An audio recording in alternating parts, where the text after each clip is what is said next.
Hi, everybody out there, and welcome to Rexington Strong Style Sports as we are beginning a new series here with none other than 1962 Wilt Chamberlain. That's right, in the modern era, folks. 1962, why? Because that's the years Wilt did the big 1-0-0. Right, that's the year he scored 100 points back in 1962 in Hershey, Pennsylvania, against the New York Knicks. And we'll be taking that Wilt Chamberlain and using the same rules that we used for our previous series, the 1991 version of Michael Jordan against the modern era of the NBA. By the way, that series is complete. The NBA Finals happened. We're done. And all games are accounted for in the playlist on my channel. You can check that out there. We'll be there for you guys forever. But today, we are doing the Wilt Chamberlain draft for Wilt's team. And remember, and if you guys hadn't checked out the 1991 Michael Jordan series, we're using the same rules to pick Wilt's team that we used to pick Michael's team. So just to reiterate for those who may be new to the streams, the rules are that we are building an expansion team in the modern era. And that means that all the NBA teams in the NBA have to claim players that they want to keep. All the players that they don't want will be put into a expansion draft pool. From that draft pool, we will select players to go around Wilt Chamberlain for an 82 game season, which all the games will be televised here on YouTube on my channel. And if we get that far to the playoffs, and get that far as well, the finals. So, but the caveat is Wilt can only have one player up at an 85 overall level. An 85 is the max. After that, every player that comes after that must be a 80 overall or under. They can be up to an 80, but no further than that. Now, if the players get better during the season through training and things like that, that's okay. However, if a computer initiated trade comes through during the season, I can then initiate that trade for a better player above 85, but it must be computer initiated.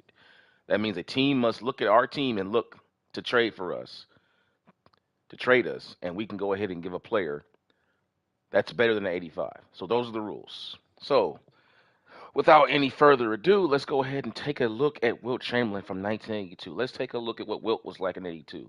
As we can see, marvelous, 99 overall, as you would expect. His scouting says he is a paint beast, high IQ, post defense, and rebounding. That's what he features mostly, but we also know that he's a marvelous scorer inside. Also, if you noticed and look to the left-hand corner and the right corner, I've decided to go with the actual team that Wilt played with in 1962 for the branding. I'm using the San Francisco Warriors brand from that era, and we're going to use that as the branding for Wilt Chamberlain. So we're going to go completely 1960s feel for this. The court, I know you guys are probably used to the Michael Jordan court looking all, wonderful with all kind of things on it. Well, with Wilts, we're going to keep it 100% the way it was in the 60s and keep it 100% old school.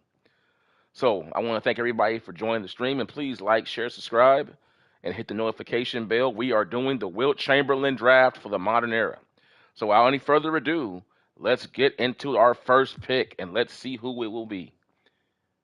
Let's see. This is the draft pool. What do we have? Remember the rules. We cannot have a player over 85. So Pascal Siakam is out. He does not qualify. Jimmy Butler does not qualify. Paul George does. Could Paul George be that player? Now we have to think about it. We're drafting around Wilt Chamberlain in the modern era. What would Wilt Chamberlain need? Also, too, guys, another caveat. Wilt Chamberlain, for this stream, what didn't happen for the Michael stream, Wilt Chamberlain will play every single minute of the season as long as he's not in foul trouble or gets fouled out. That's the rule. Wilt will play every minute, just like he did back in the day in 62. That's another thing. So you're not even too much worried about backups because we're not going to need them unless we get into foul trouble. Wilt's going to play every minute of the season unless he gets injured or fouls out. So, Paul George, what would you need for Wilt Chamberlain in the modern era? In my thinking, in the modern era, you're going to think first thing, shooters. Because if you go back and look at all all go back and look at all Wilt's game footage. He's surrounded. I've said 1,000 times to anybody that'll listen to me, outside of Michael Jordan, I think Wilt Chamberlain is the most double and triple team player in the history of basketball. Michael Jordan and Wilt Chamberlain have been double and triple teamed more than any player I have seen footage of. It's not even funny. You go back and look at Wilt Chamberlain footage, he's constantly surrounded. Keep in mind the 1950s and 60s and 70s when Wilt played, there was no three-point line. You had guys spotting up at the free throw line. So it was basically like playing a game of 21, if you will, where you have the paint's just crowded with guys 24/7 on both sides of the ball. So Wilt will now be playing for the first time with space to operate. And it's going to be interesting to see. So I'm thinking to myself, what would you need? You would need shooters. I think you would need a point guard to be able to initiate that offense and make sure that Wilt can get the ball in the spots. So I'm thinking that you would probably want to go for a high-ranked point guard. What's available, though? See, we have to go for what's available. Lonzo Ball, he's a 70. Yeah, I think Lonzo Ball, we can get Lonzo Ball on a discount. We don't need to get him now. We're looking for that 85 guy. Who's going to be that second best player on the team? With Wilt Chamberlain, I'm thinking you need a point guard because every time that Wilt Chamberlain made a successful run in the playoffs to win a championship in his heyday, he had great guard play. You remember Jerry West. You remember Hal Greer. You remember Gail Goodrich. All those Hall of Fame guards that Wilt played with, every time that he won a championship, he had great guard play. He had great guards. Hall of Fame guards. We won't have Hall of Fame guards here, but we need someone that's comparable here in the modern era to see what he can do. So we're looking at the guards here. We have Jalen Suggs. I know from playing in the modern era with Michael Jordan, this guy's pretty good. Let's take a look at his stats. Not a great shooter. What's his ball handling? Let's take a look at his ball handling. Speed with the ball is pretty good. Can he pass? Not a great passer, not accurate. Because you got to think, this offense is going to be pretty much inside out. You're going to be throwing a lot of post-entry passes to Wilt Chamberlain. They need to be accurate. So you need someone who can throw good, accurate passes. I'm looking at Michael Conley here. But he's 37 years old. Can he go the distance? We need someone that's going to play, because Wilt's going to play every minute. Wilt's going to play every minute of every game, provided he does not get hurt or get in foul trouble. So, with that being said, I don't know if Mike Conley's the guy that you want to pick up. So, I'm not really seeing any point guards here. Now, keep in mind, you don't have to have a point guard necessarily in the true sense of we can have someone that's an off guard or a swing man forward. I can do oh my goodness, Chris Middleton. Chris Middleton? Could Chris Middleton be that guy? You guys have heard me say before, I love Chris Middleton's game. I can't believe Milwaukee waived him. They waived Chris Middleton. That is amazing. This guy is a scorer, but he's not a rangy guy. He's not a guy that's really good at spotting up all day, even though he can hit that shot. He's more of a one-on-one guy. See, I don't think he fits in with Will. We need guys who can create, who can move without the ball, catch and shoot, but also can get out and defend. Basically 3-and-D guys. That's what you would need. You don't need a bunch of guys who can go one because you got Wilt. Wilt's the center of your offense. You need guys that can play off of him and off the attention he's going to create, move without the ball, catch and shoot, also get back and defend. You're not going to really need many rebounders because Wilt's going to take care of your rebounding. You don't need any big guys here. What you need are a lot of small guys who can move off of Wilt, who can play pick and roll off of him, and use Wilt to the best of their advantage. So I like Chris Middleton, but I don't think he fits in on this team because he has a great skill set. But now he would have been great in the Jordan series. I would have took Chris. If Chris Middleton had been there in the Jordan series, I would have took him. But he wasn't there. He would have been perfect to complement. We had Michael Porter Jr. for the Jordan series. But if I saw Chris Middleton, I definitely would have took him over Michael Porter Jr. because he's far better offensively, especially if you talk about getting your own shot. But let's see what else is at the power forward level. Pascal Siakam is 88, does not qualify. Draymond Green, interesting. Draymond Green is your second best player with Wilt Chamberlain. Let's think about this. What is he giving you? He's giving you ball handling. He can push the ball. He's definitely a great defender. He's capable of hitting the three, but not at a great clip.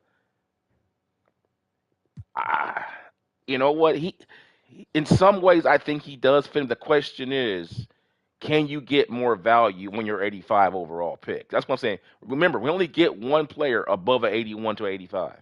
We have to make sure it's the best it can possibly be.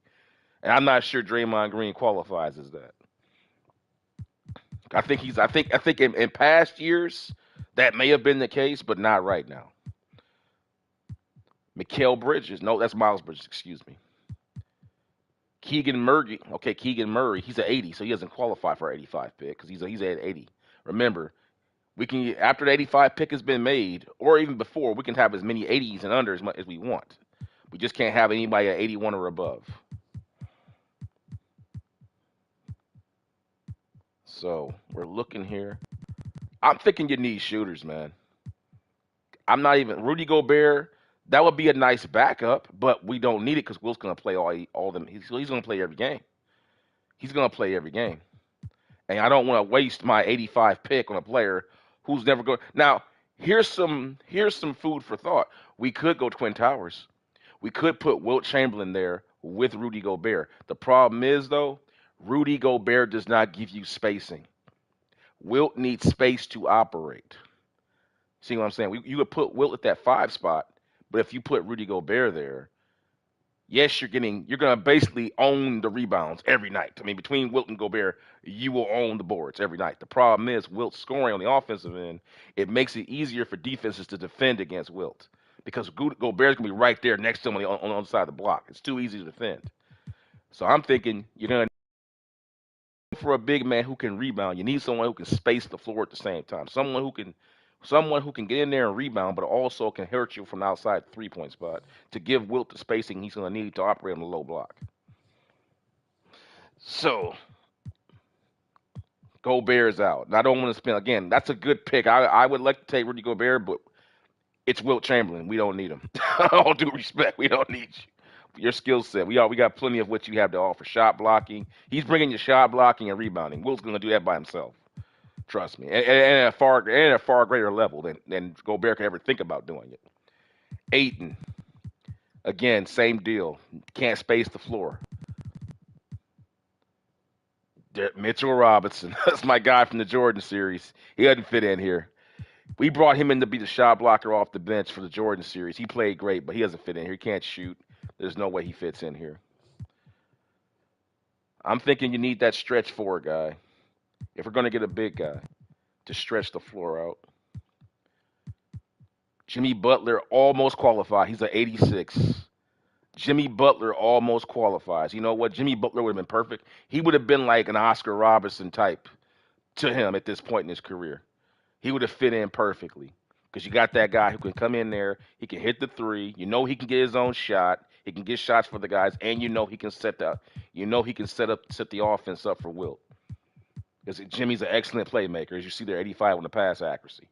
So he would have been perfect as a second player, but he's 86 overall. He's too high, doesn't qualify. And I can't believe he got waived by. Actually, I can believe he got waived because Miami and what I hear is Jimmy Butler and Miami haven't exactly been seeing eye to eye lately. So I can't believe why he got waived. Paul George. I'm looking at Paul George and I'm thinking to myself, Paul George, 34 years old, injuries has been mounting up, but he's not the playmaker he used to be. I just look at that 78 on the pad. We need that guy. If he's going to come in, I need the guy that's making passes to Wilt Chamberlain to be spot on. He got to be able to throw that post entry pass, the bounce pass, and the lob. Because that's what you're going to be doing with it all day long. Just throwing it in the post, bounce passes, lob passes, skip passes into the post. And then you got to be able to work off of that ball movement when Wilt's in there just punishing guys in the modern era here. So this is pretty interesting. It's what we had to work with here because as we take a look, let's just go ahead and take a look at all the players available. And I want to take this time too. If you guys are watching and enjoying this, please go ahead and give it a like and share. Subscribe, please. I appreciate the notification bell as we start this Wilt Chamberlain series. So let's take a look here as we look at the number one players at 85. Right, Butler and Siakam don't qualify, so we know that. Paul George, we've ruled out he's not a good playmaker. OJ Anunoby, what about it? Decent three-point shooter, but what's his playmaking ability? See, I'm looking for guys who can defend, make plays, and shoot the three. That's what we need for Wilt. We need guys like that. Not a real good ball handler in terms of pushing the ball up. Not a good ball handler outright. His passing is horrendous. No, that's not going to work. CJ McCollum. We know he can shoot. We know he can shoot. He's one of the good. That's a bit above average for the NBA three.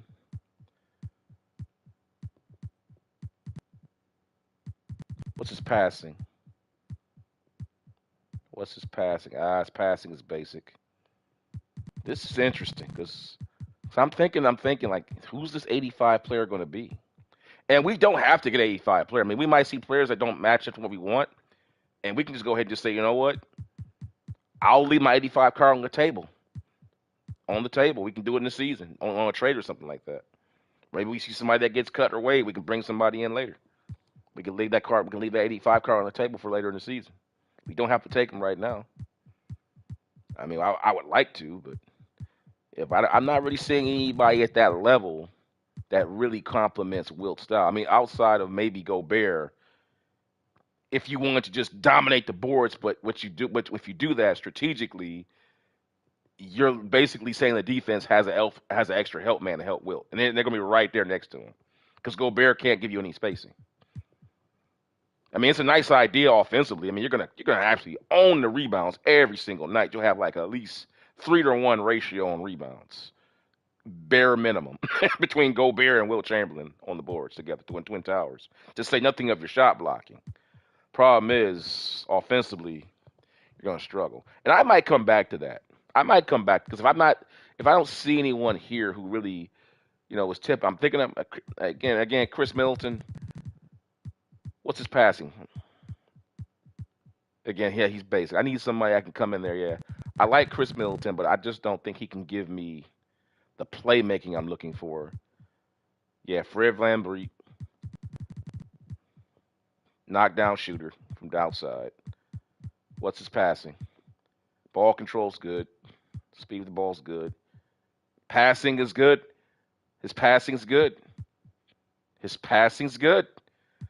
It He's an 83 overall. Remember, it has to be in between 81 to 85, and that would be the player. He'd be our second best player. Fred VanVleet for the win. Yeah, I'm putting him on my draft board. I'll come back to him, but because I like his stats. I mean, for what you need to build around Wilt Chamberlain, that's what you would need. You would need at least someone that can come down there, make those pinpoint passes, give him spacing from all four positions. We're gonna have to have shooters at all four positions. We don't really need any rebounders. Because remember, Wilt's gonna play all 48 minutes all season long in the playoffs, just like he did in 1962. We'll call it the Wilt Chamberlain Challenge. The 100, the Challenge 100. We'll put that on the court. Challenge 100. So with that being said, I just let's see what Brandon Miller's talking about over here. Nah, he's not gonna work out. Ball control's okay, but I'm just not liking what I'm seeing in the playmaking department now. Andrew Wiggins can't pass. He can't pass worth a lick. Look at that pass accuracy. Good athlete. Can shoot the three on a basic level, but just not. Now, Marcus Smart's interesting. Marcus Smart's interesting because we know he can create shots for himself and others in terms of getting shots on the outside. And he's also a decent post-up option for himself. But you wouldn't need you don't need your guards posting up when you got because if Wilt's out there, where is he going to be? Where's Wilt going to be? He's going to be. They clash. I like Marcus Smart's game, but I don't think he fits in with this. passing's not that great either. I'm looking at T.J. McConnell. His passing is excellent. Excellent passer. His ball handling's not that great. But if I took him, he'd be our second best player. I could have no player higher than him. Everybody else would be under him. He'll be 80 and under. He'd be my 81, 85 pick if I took him.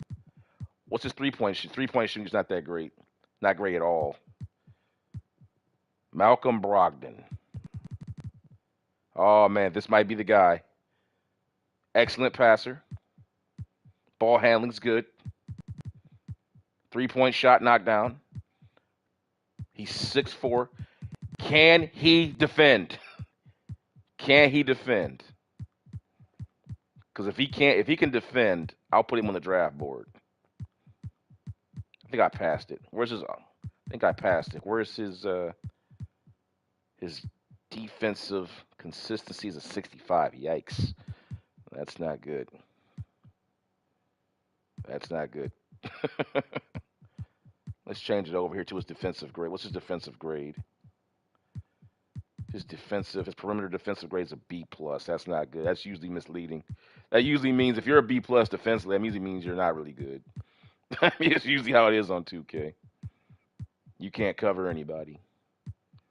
But I want to see what his actual defensive rating. Let me see. I'm trying to find it. There's a rebounding, blocking, stealing. So he can't make plays on defense. Perimeter defense is marginal at best. But I do like his playmaking. But for him to be my number 2 player, that's a lot. Now look at this. Jeremy Grant's 81 now. See, on the Jordan series, he was a 75 or 70 or 76 or 77. He's gotten better since I did that. Since the roster update. So he wouldn't even qualify for the Jordan team. Keegan Murray. Now, I'm wondering about this Keegan Murray guy. Ball handling isn't that great. He's a small forward. He'd be playing up front. If he can space the floor, he can space the floor. He's 6'8". Can he run? Because you know Wilt Chamberlain's he's gonna be throwing outlet passes all day. Wilt was famous for that, getting rebounds and just throwing it up the court to guys, starting a fast break. There's his speed. I mean, for a power forward, small forward guy, it's not bad for a guy up front. Because you gotta remember him, Wilt was an animal athletically. Like Wilt's speed, he's a freakish athlete, so Wilt can get out and run himself. And that pretty much does it for our top guys. Those are all the guys above 81. That's it.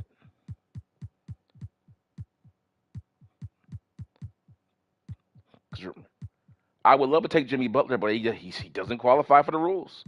He doesn't qualify. He's 86. He's 1 point too high. If he was 85, he'd be on the team. I'd take him right there. Jimmy Butler my second best player, no question. He's too high.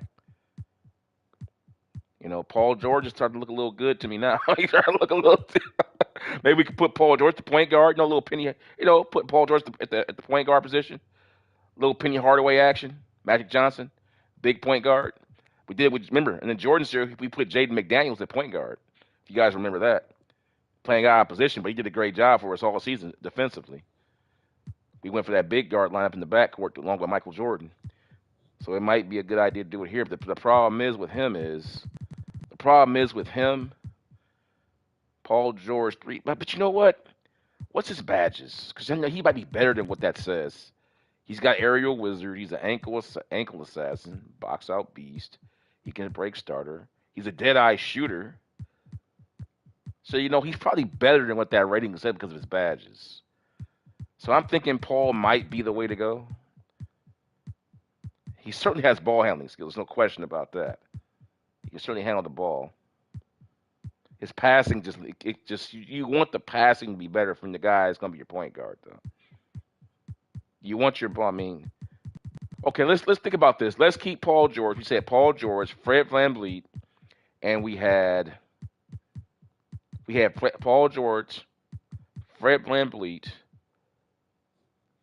and I believe the other guy was Malcolm Brogdon on my draft board list as my potential second best player pick. So let's go ahead and see what the point guards are. If we were, let's just say if we were to take Paul George and make him my outright point guard, or a small forward rather, and we'll go ahead and let's go by the overall here. Who are the best guys? Alvarado would be available. And last time I checked, Jose Alvarado was a really good defensive player. You know, and if I could get him as an 80, let's he's a good 3-point. You know what? Alvarado's looking really good right about now, guys. Look at that. He's an 84. He's a perimeter. I know he's a good defensive player. What's his passing? You know what? If his ball handling skills. Oh my God, they're brutal. But you know, if you get Paul George to handle your ball handling, he can be your play initiator, and just let Jose be out there as a good defensive player. Yeah, he's short.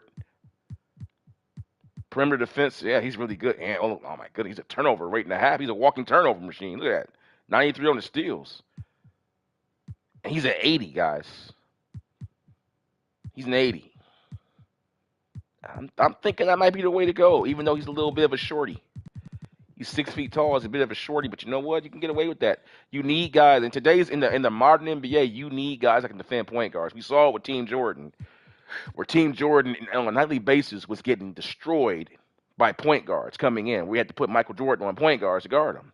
If you go back and watch the 91 Michael Jordan series that I put on my channel there, guys, you can go and see everything. Whether it was LaMelo Ball, Damian Lillard, you know, Gilgeous-Alexander, even Chris Paul, as old as he is, he gave Team Jordan problems. You go back and watch those San Antonio games, Chris Paul was a problem. He had to put Michael Jordan on Chris Paul. He had to put Michael Jordan on him at one point. It was that bad. It was that bad, man. So, Alvarado's on the draft board.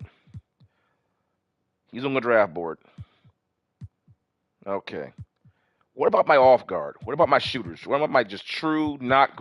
I need that true knockdown off guard shooter. We know we're not gonna get one at the 85 level. I know that. I'm looking for 80s. We got Nembhard. I'm looking for the best. Let's just go to who's the best 3-point shooter? Seth Curry. God dang it. Seth Curry. Seth Curry. He's there again. Does Seth Curry come along for the he was on the Michael Jordan series. We all know about Seth Curry. If you guys saw the Milwaukee game, the Seth Curry call, Seth Curry. Y'all remember that call? You know?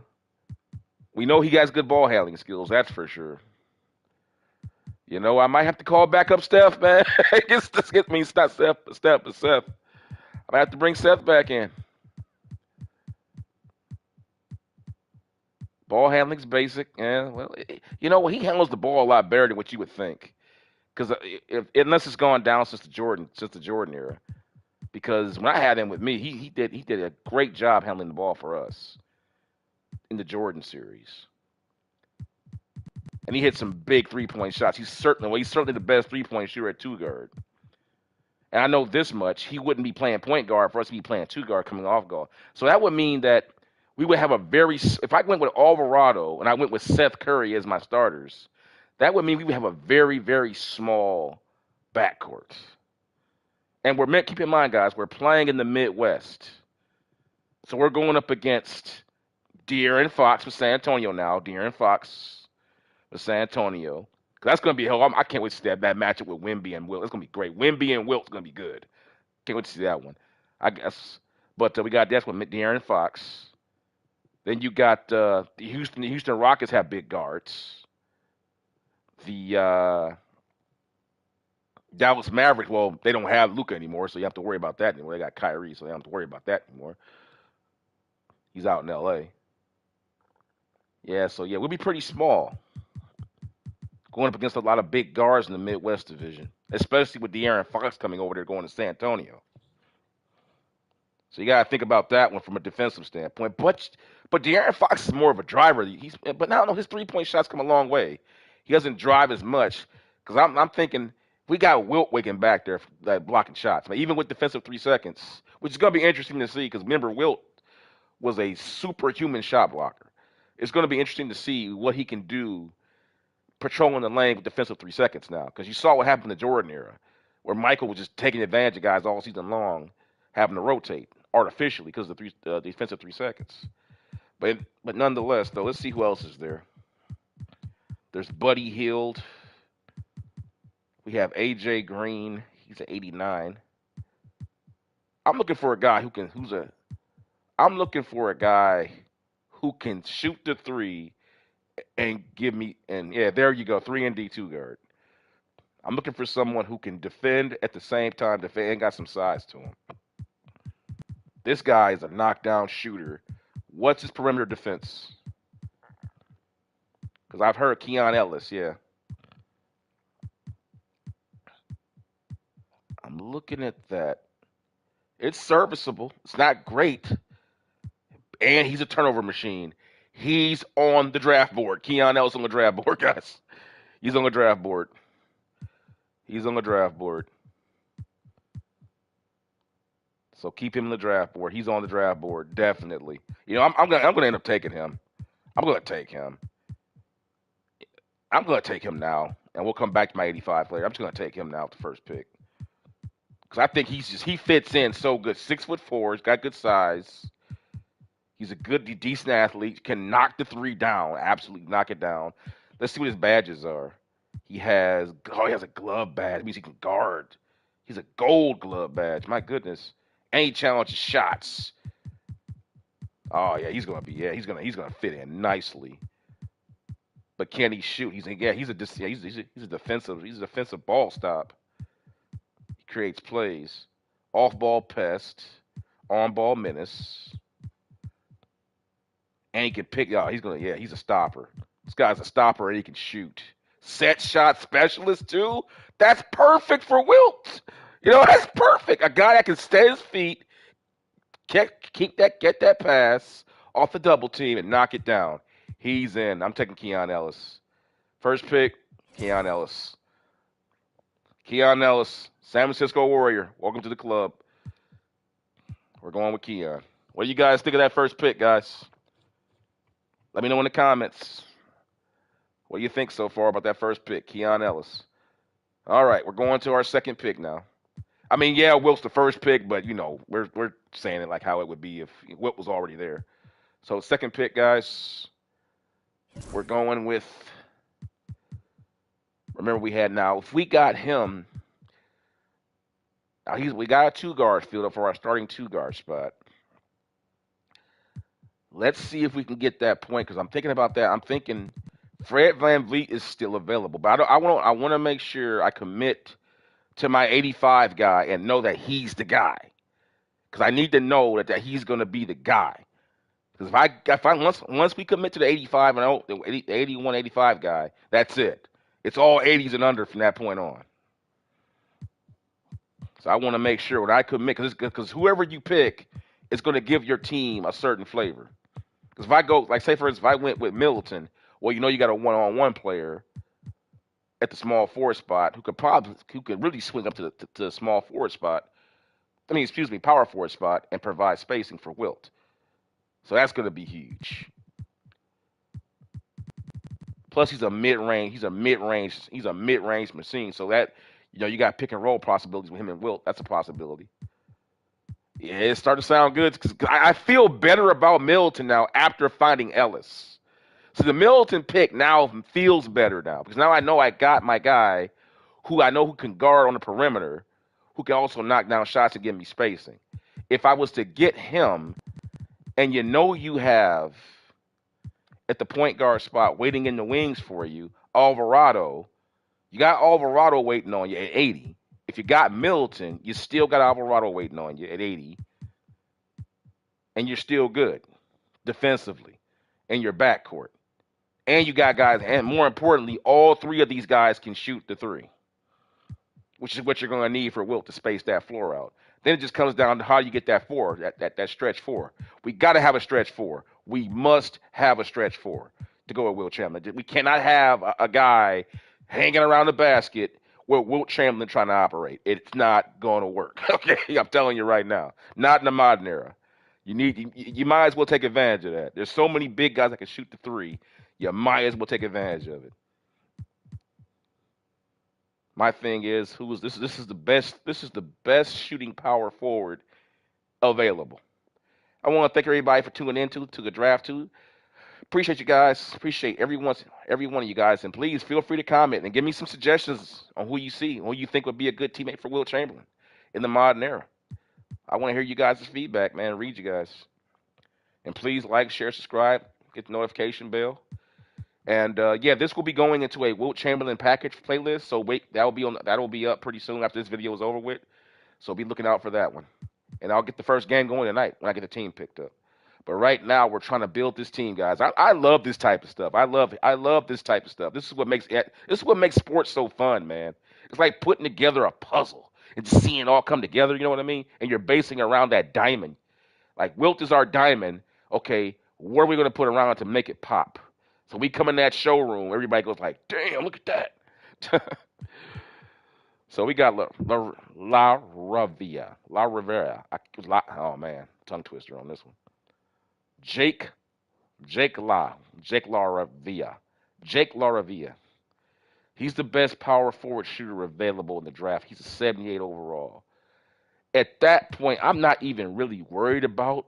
I'm not even worried about the rebounding from my four man. My four man needs to be able to do two things, guys: shoot the three and run the floor and finish at the basket.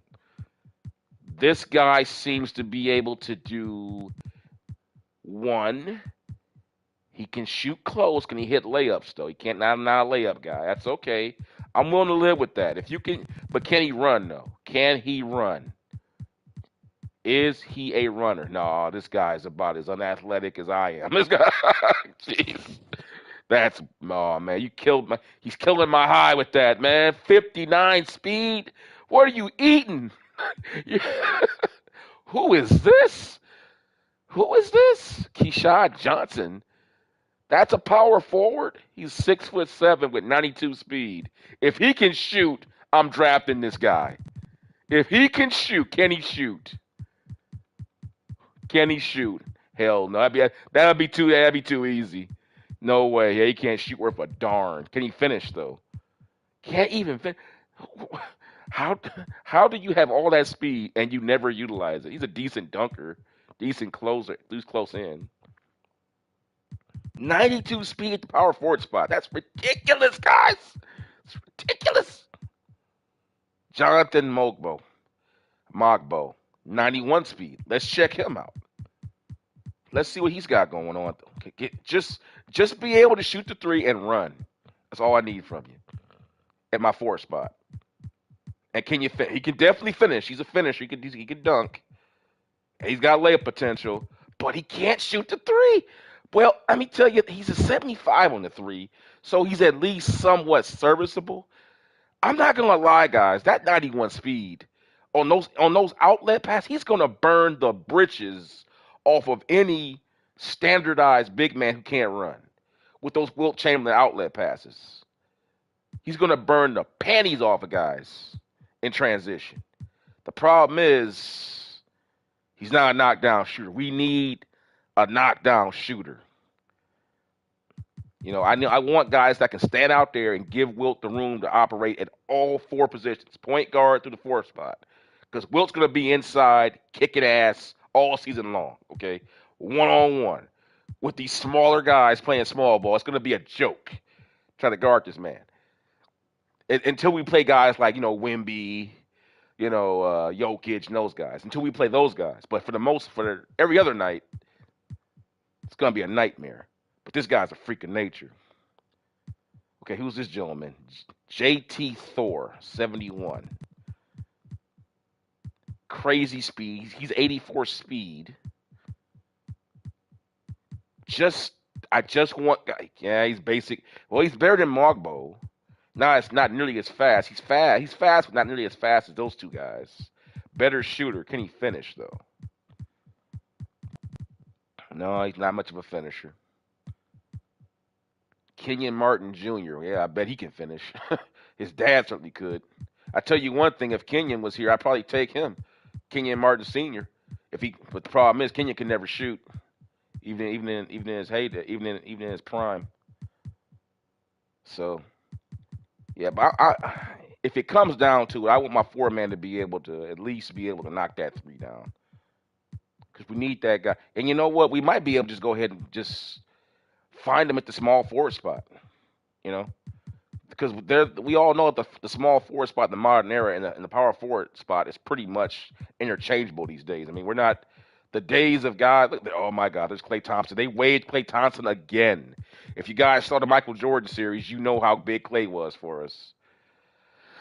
And he's a 79, and we know he can defend on some level. I can't believe Dallas waived him again, especially with the loss of Luka Doncic. Like, you just lost Luka. You need all the firepower you can get to help out Kyrie. Like, I don't understand that one, man. That's weird. But Dallas waived Klay Thompson. So we know Klay can defend. We know he can certainly shoot. But what I'm looking for, I'm not really, I want guys that can get out, can shoot the three, but also can get out in the fast break and finish. And I just don't see Klay doing that. Not at this point in his career. What about Joe Ingles? What's he looking like? He's old. When he was young, I would have took him because he certainly would have been able to finish on a fast break. Well, he's not that bad. He's got an 80 on a layup. Certainly can still shoot that three. There's no question about that. Can still shoot that three.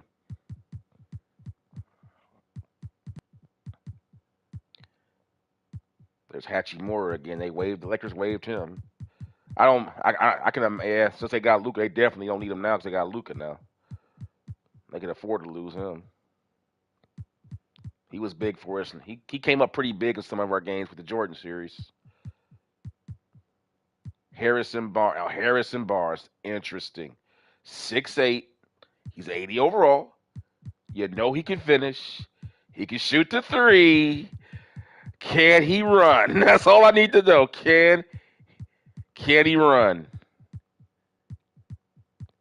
No, he can't. He's at 32 years of old. How much, man? Where did he? But you know what? I'm willing to put him on the board. He's 6'8". You know what I'm saying? He's 6'8", and you know he can shoot that damn three. And he can run, and he can finish at the basket. His inside game is, yeah, look at that. Mid-range. He's giving you 87 at the mid-range. His closest is 92. He's dunking. He's 32 years old, and he's still giving you 80 on the dunks. His layups are 86. You got to put him on the board. He's on the board. I'm gonna look. I'm gonna keep him. I'm gonna keep him as an option. Harrison Barnes. Even though, here's the thing, I could take Harrison Barnes. I can play him at the power forward spot. He can be that stretch forward we're talking about. Because remember, the stretch forward doesn't need to rebound for us. That's what Wilt's for. We don't need any rebounding. Wilt's gonna take care of the rebounding offense. Remember, Wilt's gonna play every minute of every game, like he did in '62, unless he gets in foul trouble. And by foul trouble, I mean by fouling out. If he gets, I don't care how many fouls he gets, he'll stay in there. Those will be the rules. So Harrison Barnes is I'm putting him on the watch list. Bogdanovich. How could I say no to him? How could I say no? Bogo's gonna come along for one more. Bogo's gonna come along for the ride, guys. I think on this one. I already know. Let me see, because the season's changed since I did the Jordan draft. Ah man, he lost a lot of speed. He's slower than Harrison Barnes. Harrison's a 77 and Bogo's down here at 67. Jeez, what have you been eating, man? You've been eating them McDonald's, those chicken McNugget packages. Can't believe he lost his speed. He was faster than that in the Jordan series. But yeah, I'm looking at Harrison Barnes, guys. You know what? Let me keep reviewing some. I might find a diamond in the rough. Let me be thorough, because you might just miss that diamond in the rough. Let me see. Who's the best layup? Because I'm not worried about dunks. I want guys who can finish layups. Jeremy Grant. Jeremy Grant. Nope, nope, you can't take him. If I take I can, but if I take Jeremy Grant, that's my 81, 85 card. That's it. Because remember the rules, guys. You can only have one player at an 85, 81 to an 85. After that player is taken, it's over. It's all 80s. So I'm not. I like Jeremy Grant, but I don't like him that much. I'm not blowing my card on that. Man, I wish I could take Jimmy Butler, man. But he's 86. They waived him, but he's an 86. He's 1 point too high. I gotta stay with my rules, man. I don't break my rules. I tell you guys to do something, I stick with it. Oh boy. I don't think I'm gonna take any centers. Unless there's some like that's a special situation. We'll come back to centers later. But right now I'm worried about that four man. Because I know I'm probably gonna I'm probably gonna take Alvarado as my point guard. Because this is the reason why. Let's take when you go to the point guards and you look at what's available at the top guys. Your top guy point guards, you got Jalen Suggs. Yeah, he can finish, but he's not a good 3-point shooter. Alvarado is giving you that's knockdown ability on that. He's pretty much a knockdown shooter. He's a knockdown shooter, and he's a great defensive player. He's a ball stopper. And yeah, he's a little short, but he can be out there like my little, he'll go out there and give me some Gary Payton action, it looks like. And I can get him as an 80 versus going for Fred VanVleet, who's basically the same player. See what I'm saying? They're basically the same player, but he's younger and he's not a freaking 83. I can still get him and go and use my 85 cards elsewhere. So Alvarado would definitely probably be the pick. Now, you're probably saying, what about Lonzo Ball? That's why. He can't shoot the three consistently. I need that. I know he can pass. Now, his passing would be a great asset because you want somebody that can really give those passes in there. He's a better passer. Is he a better passer than Alvarado? Yeah, he's far a better passer. And smarter, too. Yeah, Alvarado's. You need to watch some more game film there, kiddo. DiVincenzo, 77. He's available. Interesting pick. He could probably be a backup player, maybe a bench player. Ben Simmons, are you serious? You know what? This is gonna be controversial. And I know I've been saying I need shooters. So why am I looking at Ben Simmons? I know it's hilarious. It's hilarious. We're gonna build a team with Wilt Chamberlain with Ben Simmons on it. Yeah, right. But I just want to see what his passing is. Holy cow, that was his selling point. I thought he was a great passer. What happened to this kid? Oh, nah, no chance. He will never sniff any day, any playing time on Team Wilt, Team 100. No chance. All right, guys, let's move this along because it's pretty much getting obvious who the picks need to be.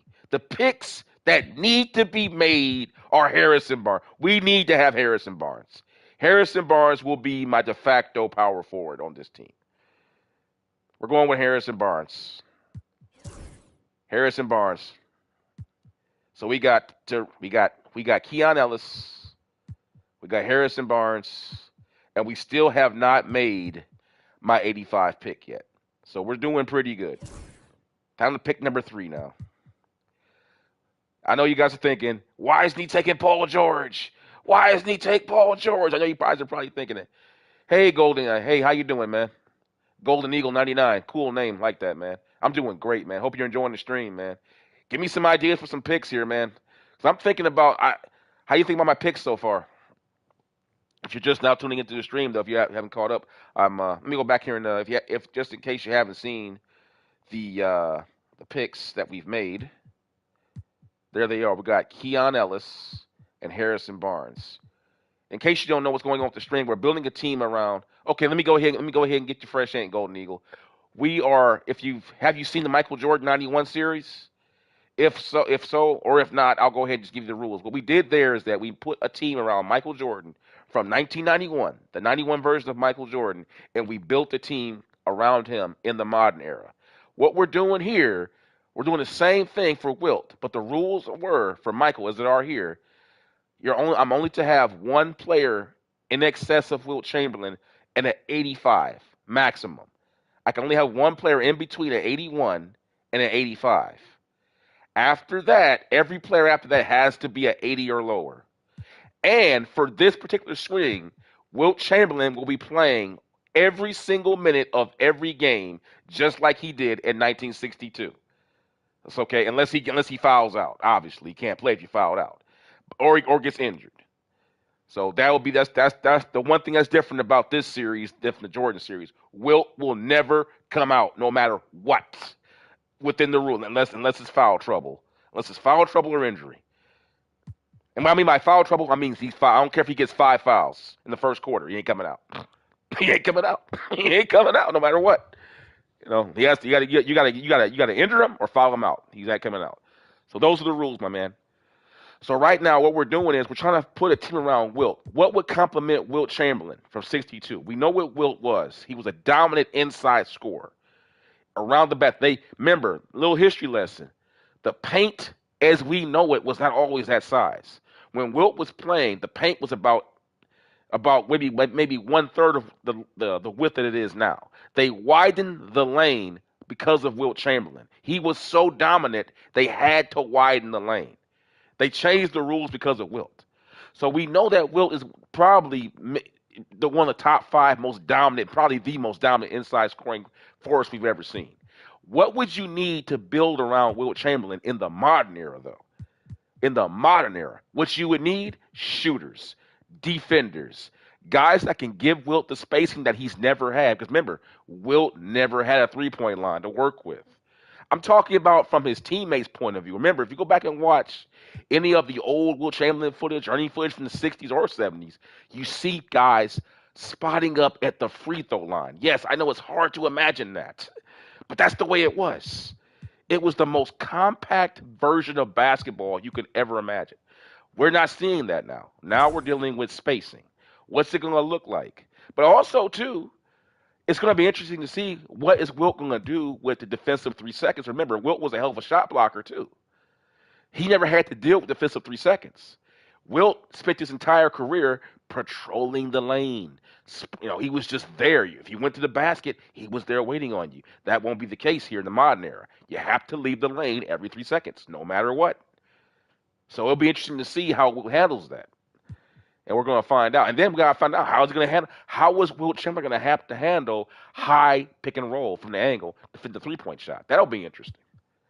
But back to the draft here. Now I made some comments about Rudy Gobert. Rudy Gobert would be an excellent pick to go with Wilt, except for the fact that he can't shoot. I understand if you got Gobert with Wilt, that would be an amazing rebounding and shot blocking combination. The problem is on the offensive end, you were basically making it easy to double team Wilt, all because you know where Gobert's going to be. He's going to be like 2 steps over to on the other side of the block.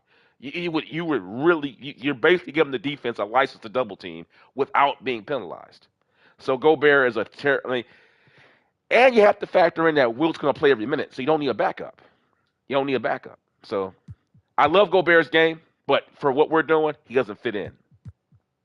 Tactically, he does not fit into this. And I'm looking at Chris Middleton. I keep coming back. You know, you guys, if you watch my Jordan, so you know how much I adore Chris Middleton's game. I think he is so good. But gosh darn it, he just doesn't give you the defense that you need. Because we're gonna need guys that can get out and defend. We're gonna need guys that can get out there and push the ball up and push the ball into Wilt, and then move without the ball. Chris Middleton primarily. When I think about Chris, I compare, and it's interesting. He played with the Bucks, and when I think about Chris Middleton, he reminds me of Glenn Big Dog Robinson. Remember him, Big Dog Robinson? You know, he could score at 3 levels, could post up, shoot the 3, mid range, get to the basket, free throw line shooter. That's what he plays like. He's just a little bit longer, a hair more athletic. The problem is, though, he's not a great off-ball player. That's what you need with Wilt. You need guys that can move without the ball. Go back and look at all the players that Wilt won with. Jerry West was a great off-ball player. Gail Goodrich, Hal Greer, Billy Cunningham. All these players from that Wilt won championships with were all great off-ball moving shooters. I know Jerry West was a great one-on-one player, but he was also a great off-ball player, as was Gail Goodrich for the Lakers. So that's what we're looking for here. But I love Chris Middleton, man. I can't say enough about that guy. Love his game. Oh man, Fred VanVleet sitting there. We still need it. We still. I'm gonna go. I think I'm gonna go. I'm just gonna go ahead and go with Alvarado at point guard, guys. I'm gonna go with Alvarado because remember he's an 80. He qualifies. DeAndre Hunter. Let's take a look at him. DeAndre Hunter. Let's go to H's. First, and also remember, all these players are from the expansion draft. So he just can't get anybody. It has to be what the NBA teams in the modern era are willing to part with. Basically, we're challenging Wilt Chamberlain, just like we did with Michael, to go and play with the NBA's modern era leftovers, the players that people don't want. And we're going to build a team with the leftovers, which is why I'm surprised that some of these players got kicked off, like Siakam. Who the hell wouldn't want him? But that's probably why. Look at the salary. That's probably why. These guys are making big money. That's why they got cut. It certainly wasn't because they're overall. But you said Mr. Martin. Well, go look at Martin. We'll go to the M's if he's available. Let's see if he's available. I see your comment there, Golden. I'm gonna figure it out here because we already got Barnes, Harrison Barnes, to be our de facto power forward. Desmond Bain, again, yeah, we have to see. Not everybody is available. See what I'm saying? I don't think Desmond Bain got cut. I didn't see him out there. He's too good to get cut, I believe. Keon, was this the guy you speaking of, Keon Martin Jr.? Because I already reviewed him. I didn't too much like. I like his speed for transition, but I just don't like the fact that he's not what you call a good shooter. See, he's not a knockdown shooter. That's the guy you're talking about.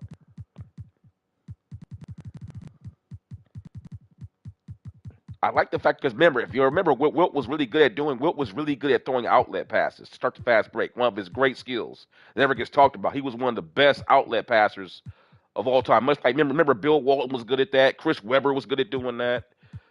Guys that just get that rebound, just make that quick pass, that point guard, get the ball and get the break started. Like Kareem was good at getting it to Magic.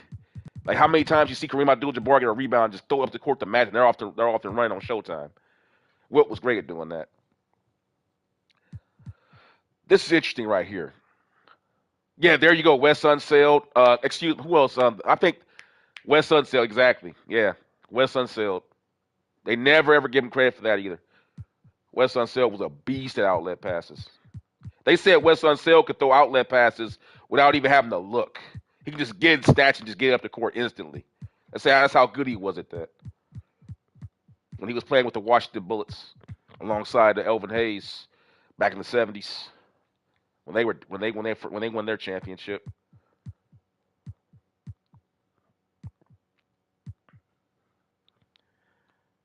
I'm looking at my man right here. He just doesn't seem to have great speed.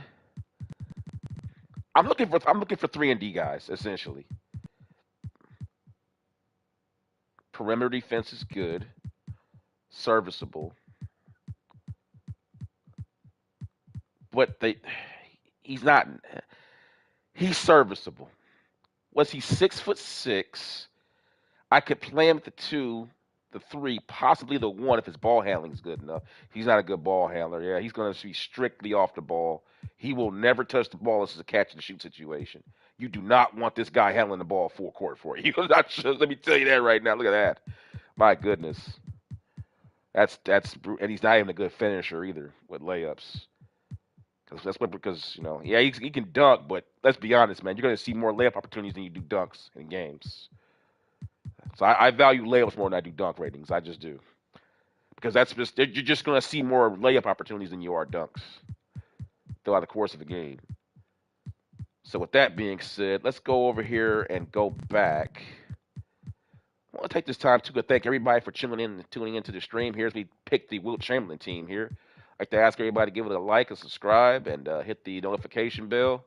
I appreciate it as we begin this long journey. Also, appreciate you guys go and check out the 1991 Michael Jordan playlist that we just finished yesterday. I won't ruin what the finish was for you guys that may not have seen it. Go ahead and check out. We got all 82 games there for you guys, uncut, uncensored, unfettered, there for your viewing pleasure. All hours of the day. Michael put on some great performances, guys. It's worth a watch. I tell you one thing: go check out Team Jordan versus Phoenix in Phoenix. That game, and check out the Team Jordan taking on Memphis. Those are some great games. Check out Team Jordan taking on New York in the season as well. Just check out Team Jordan. It was just a great series. But I digress. Back to Wilt. We're dealing with the now. Team Jordan's the past, guys. I know it's over. I love Team Jordan, man. That was a fun series, but we got to move on. Let's see here. Let's go with for a quick recollection. We took Kenyon Ellis as our 3-and-D 2 guard, and we got Harrison Barnes to be our power forward. We still have our 85 card to play, so we have these two players picked. Right now, I'm really trying to narrow it down. Am I gonna go with Paul George and just sell out and just make Paul George my second best player, and do my 85 card with him, knowing full well that I can turn around and get Alvarado and be my point guard, who's a good 3-and-D guy. And Paul George can be my ball handler. Even though Alvarado is not the best ball handler in the world, Paul George is an excellent ball handler in full court situations. And he has a big body. He can have kind of a Penny Hardaway, Magic Johnson type feel to your fast breaks, if you will.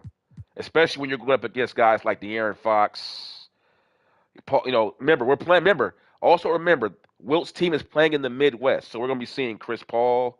We're going to be seeing De'Aaron Fox. We're going to be seeing the Fred VanVleet. If we don't take Fred VanVleet, then he will go back to the Houston Rockets. If we don't take him here, because he's available here for 83, but I might not take him. I was thinking about it, but I can get Alvarado, who has the same skill set, and get him as an 80 and still have my 81 to 85 card still open. So I think that's the better play to go. Even though I think Fred VanVleet is probably a better player, Alvarado's skill set mirrors his, and they're the same height too. So it's like apples to like not as good apples, if you will. It's like I get the good apples, or I can get yesterday's apples. I'll just go with yesterday's apples because they're still good. Like, remember The Simpsons when Homer Simpson chasing the turkey? Like, it's still good. It's still good. Chasing that turkey down the street. It's still good. It's still good. It's just a little old. DeAndre Ayton. I would take Ayton if he could shoot the three. Because I know he can run. I know he can finish. He just can't shoot threes. He can't give me spacing. That's the only problem with Ayton. I like his athletic ability. He can run. He just can't fin. He just can't shoot the three. So to reiterate here, guys, let's go ahead and look at all the players who are available for my 85 pick. From Paul George down all the way to there. Kelly Oubre is where it cuts off at. Jeremy Grant. Jeremy Grant was actually on Team Jordan. He wasn't this highly ranked. Because remember, I did my season before the 2K updates. So he's gotten better since then. So Kelly Oubre is the only it cuts off there at Kelly Oubre. So these are my top players up to Paul George. Butler would be the obvious pick, but again, 85 is the cutoff point. He's 86, so he can't do it. I'm thinking Paul George, man, because McCollum's a good shooter, but he doesn't give you the all around ability. So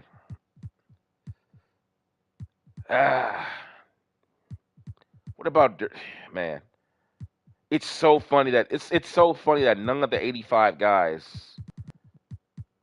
VanVleet is probably the best shooter of the bunch at this range up here. But McCollum's good, but he can't defend. I know Paul George can somewhat defend, even at this point in his career. But So, but that it's a big pick, guy, because the second best player on the team matters. I mean, you're gonna have Wilt, but it's not like with Jordan. See, with Jordan was even if you got your second best player, Jordan is an all-purpose player. Wilt is primarily in the paint on both ends. There's only so much you can do with him. That's why the second best player matters more here with Team Wilt than it did with Team Jordan. Because Jordan, even if your second player goes down, you still got Michael to he can do everything. Whereas Wilt, there's limitations. He can't get his own shot. Jalen Suggs, Jalen Suggs, right? Let me take a look at him. Yeah, I know. I was debating Suggs. I was debating him. He's a 6'5". That's a good point. I was debating him earlier, but I just don't feel comfortable. I need guys who can really knock that three down. 79, eh. But what I like about Suggs is his playmaking ability. That's why I didn't take Suggs. I didn't like his passing ability. His passing wasn't as high as I would like it to be. Because remember, we're talking about my second best player here. If I take Suggs, I'm locked in with that 84 pick. It's off the board now. He's the guy. That's why I'm saying it's a big decision. You see what I'm saying? I see what you're going with Suggs. And it's not because he definitely can finish. I mean, layups are great. You can't argue his layup ability. It's just his shooting is just suspect, and he's not the playmaker you would like him to be in terms of making plays and passing. I like his size though at 6'5". I love big. I grew up watching Chicago Bulls, so I grew up watching Michael Jordan, Ron Harper, Scottie Pippen, guys that can get in the backcourt and push the ball up and defend. I grew up on big guards, Penny Hardaway, Magic Johnson. That's my time. So I love big guards in the backcourt, but I just it's a big decision because if you commit to Suggs, you're locked in. So all these other guys are off the board. You're locked in. This is the cutoff point right here at Oubre and down. Oubre and down. That's why I want to make sure if I go in, I want to make sure I go in. We'll have a nice turnaround. Oh, exactly. Well, I wouldn't say 19 feet. 19 feet. I would say more about me. He can go about 15 feet, just about maybe two steps outside the paint. 19, you're almost talking about 3-point line range almost, because 3-point line range is like 22.9. But about 15 feet, absolutely left block. You know it, man. You spot on. That bank shot fadeaway was going down all night, every night. You better believe it. Golden, my man, Gold knows what's up. Yeah, Gold knows what's up. Gold Eagle knows what's up. He knows it's Wilt Chamberlain. He knows about Wilt, right?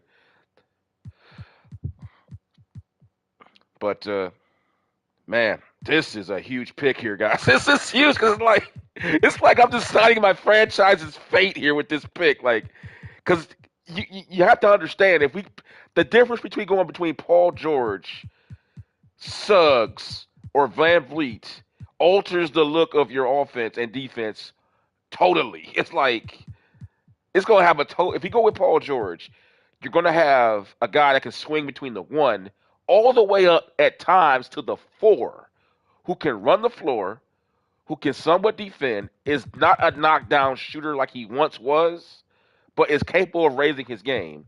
The question is, can he stay injury free? And on top of that, too, will he be able to go through an entire season?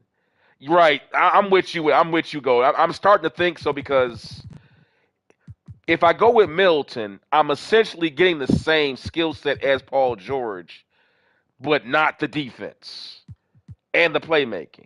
You see, if I go with Fred VanVleet, I could get the same skill set with Alvarado as an 80 and still have access. So yeah, I think Golden, he's right.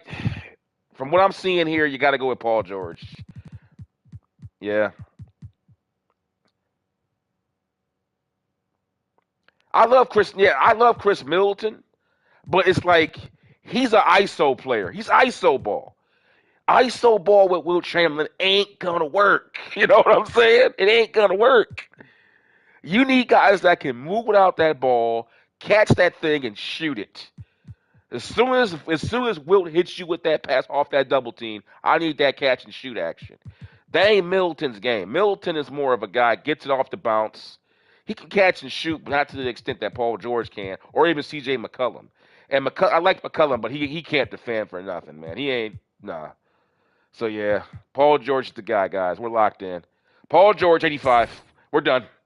We're going in. 85 cards played, guys. Paul George. Paul George, guys. There it is. Mark it down. There it is. 85 cards. Second best player. It will be Wilt Chamberlain and Paul George as the 1-2 punch. It's the 1-2 punch for the San Francisco Warriors.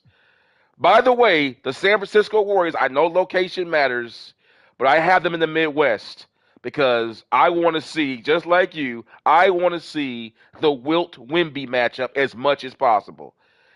If I have them in the Midwest, they're scheduled to play Wemby at least 6 times. I know you guys want to see that. Wilt and Wembley. It just sounds good. I want to see Wilt and I want to see Wemby as much as possible. So they'll be playing at least 6 times in the season.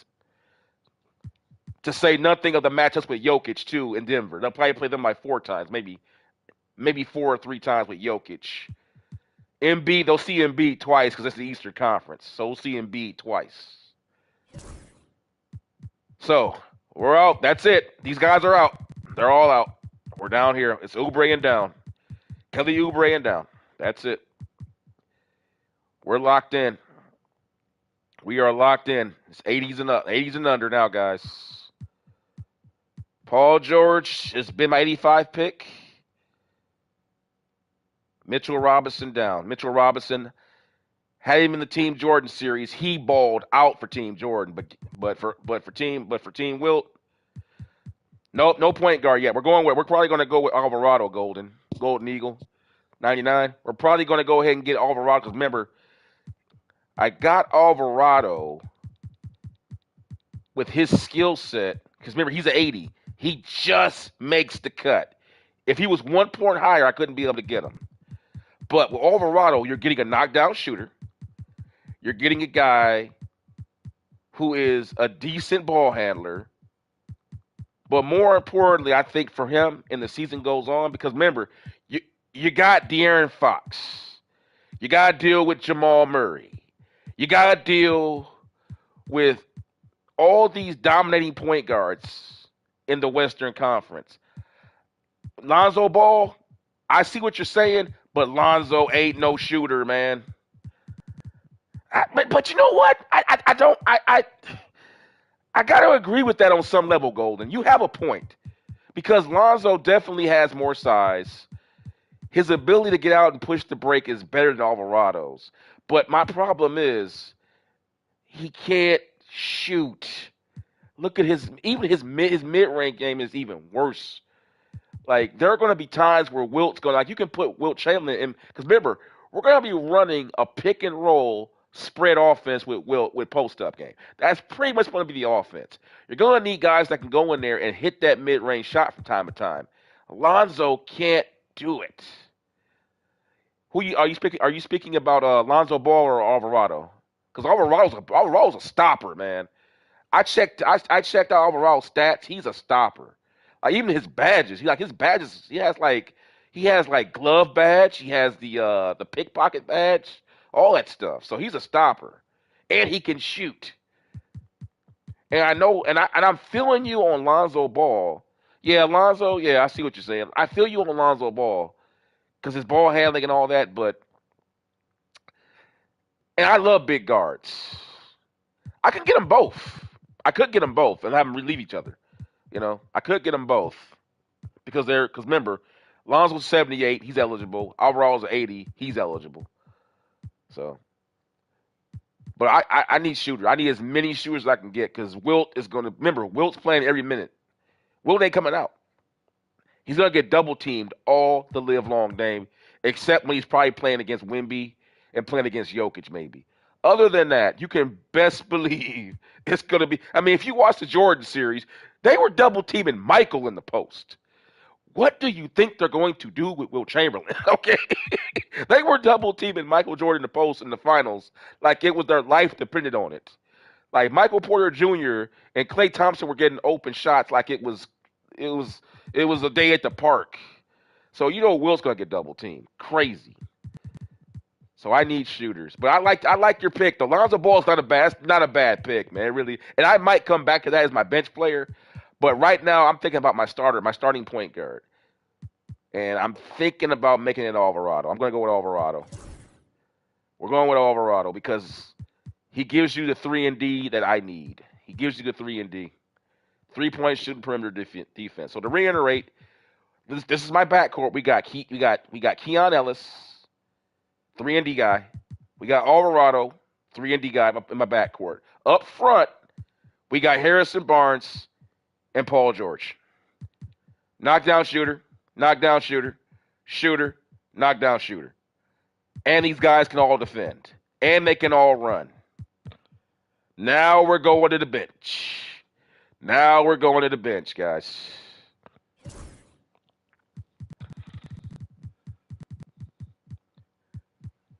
Also, guys, I appreciate all the feedback, guys. Gold, thanks for chiming in, man. Your comments are 100% appreciated. I love it. I'd like to ask all you guys to go ahead and give this video a like, subscribe to the channel, check out the Jordan series, and hit the notification bell so you can catch all the games that's getting ready to come. I should be doing about at least 1 to 2 or 3 games of Wilt tonight before the night's over with, so we get that season started. And yeah, guys, let's just continue with the draft here. This is pretty fun. I'm enjoying this. Hope you guys are too. Had nice. Okay. Let's see here. Okay. So Wilt, and remember, Wilt Chamberlain is playing all. Remember, because in 1962, Wilt played every single minute of every single game. So we'll do the same here, unless he fouls out or gets hurt.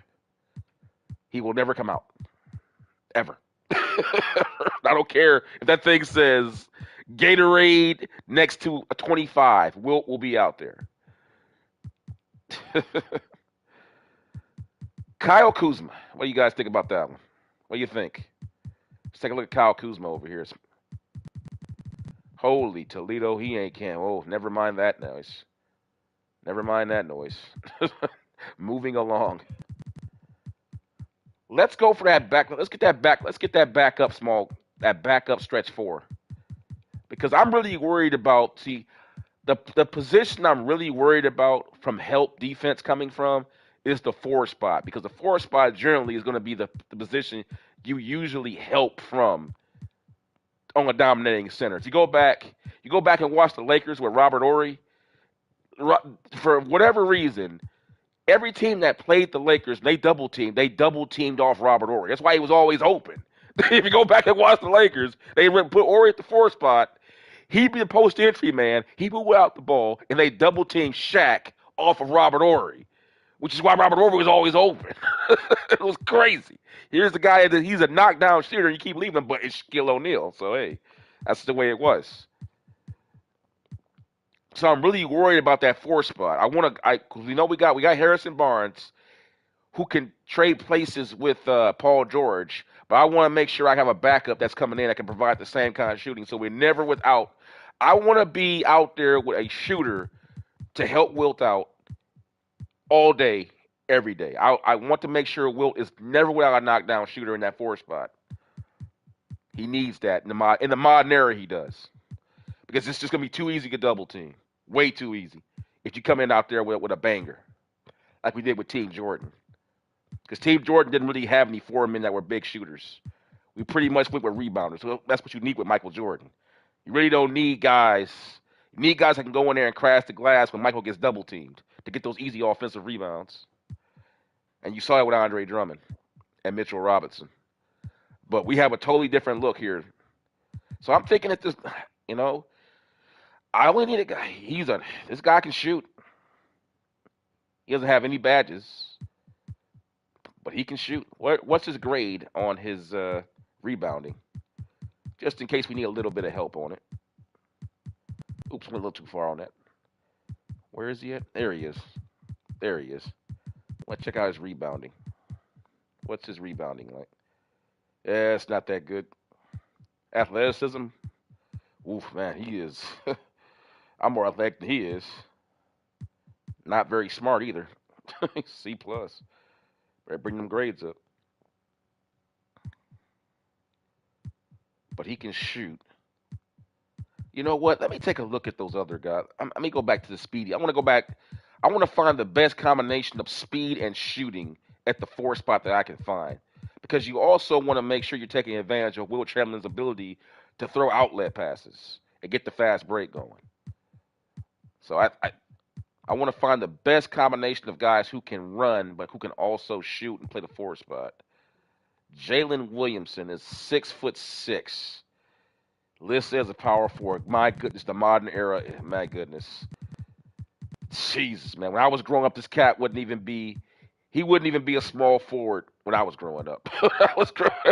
The modern era is. It's amazing. I think it's a great era, but man, it's like there are so many things that don't really make any sense in terms of like for situational basketball, I get it, but there are times when you just need someone that just has some size to go inside and just get you a rebound and get it to your guys that can do something with it, you know? I understand you want to space the floor out with all these smaller guys, but man. Now he's not much of a shooter. Let's just see who's the best shooting big men left at the 4 spot. That I can get. Caleb Martin, 6'5". Kyle Anderson, 81. What about David Roddy? Georges Niang. Looks kind of reminds me of Doug Christie from back in the day. Looks like Doug Christie. Not very fast at all. He's very slow. But you know what? I'm liking this guy right here. He's a 75 one. That's pretty gay. Hey, for a power forward, man, that's not bad. That's not bad. I'll be right back, guys. Give me one moment.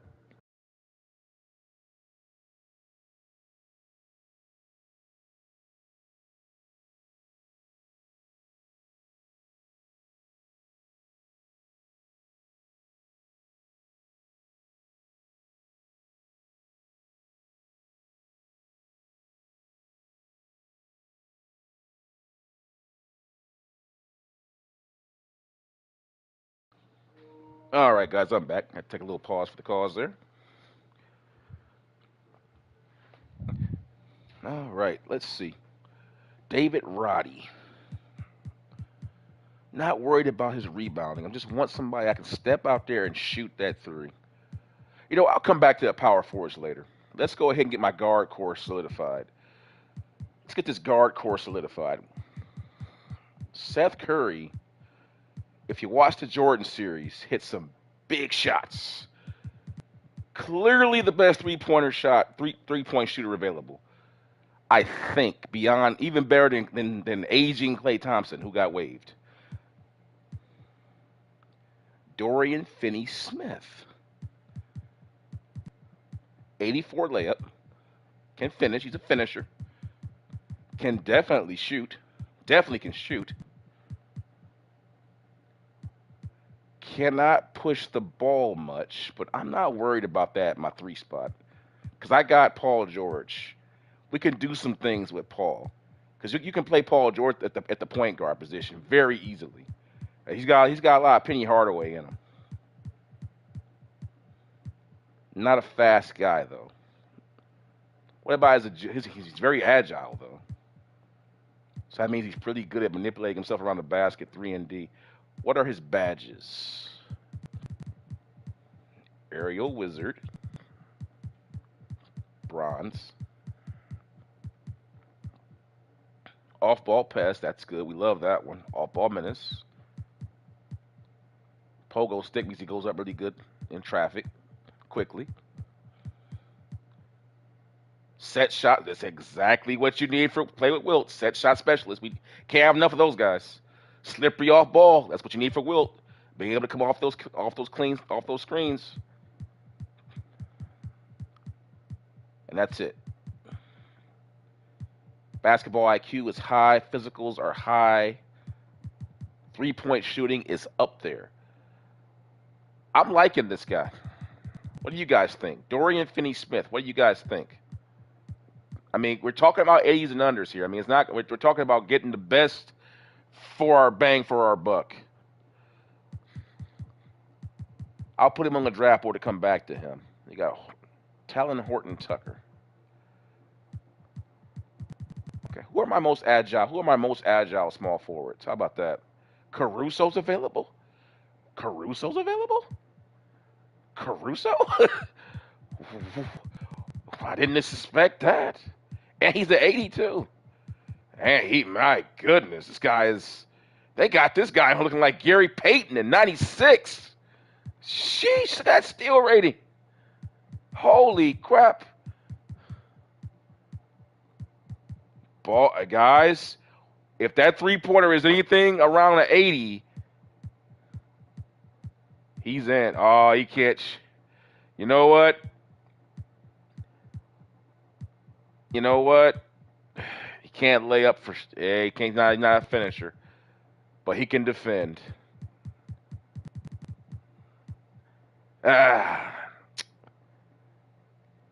I'll keep him as a maybe. I want to get my shooters locked in first. If he's still available, he's going to be available, but I want to make sure I get my shooters in first because we only got about what? How many more spots do we have here? We got 1, 2, 3, 4, 5. We got about what? We got half the team. We got about what? Because really, I mean, you got 14 spots, but generally speaking, you usually have about 11 to a 9-man rotation on a given night in the NBA team. So I got about maybe 3 to 4 or 5 more spots that are really crucial before I start getting down to basically your bench warmers. I mean, let's be honest. So, and there's Wilt Chamberlain for you guys. Big paint beast, monster. Look at that. Layups 93, standing dunk 99, dunk 91. Can't shoot threes. Free throws, we all know we're terrible. There's that fadeaway, 98. Post control, 99. Gets fouled all day. Shot IQ.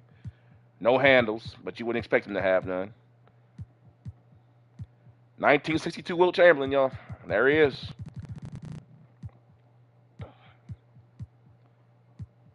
All right, let's get back to the draft.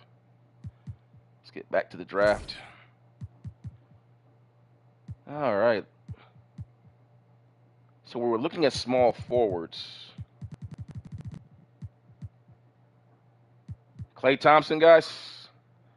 Klay Thompson, what do you guys think? I mean, it seems kind of obvious. I had Klay Thompson in the Jordan series. It seems kind of obvious. I mean, yeah. I can't believe the Mavericks waived him. You know what I'm saying? They waived him again.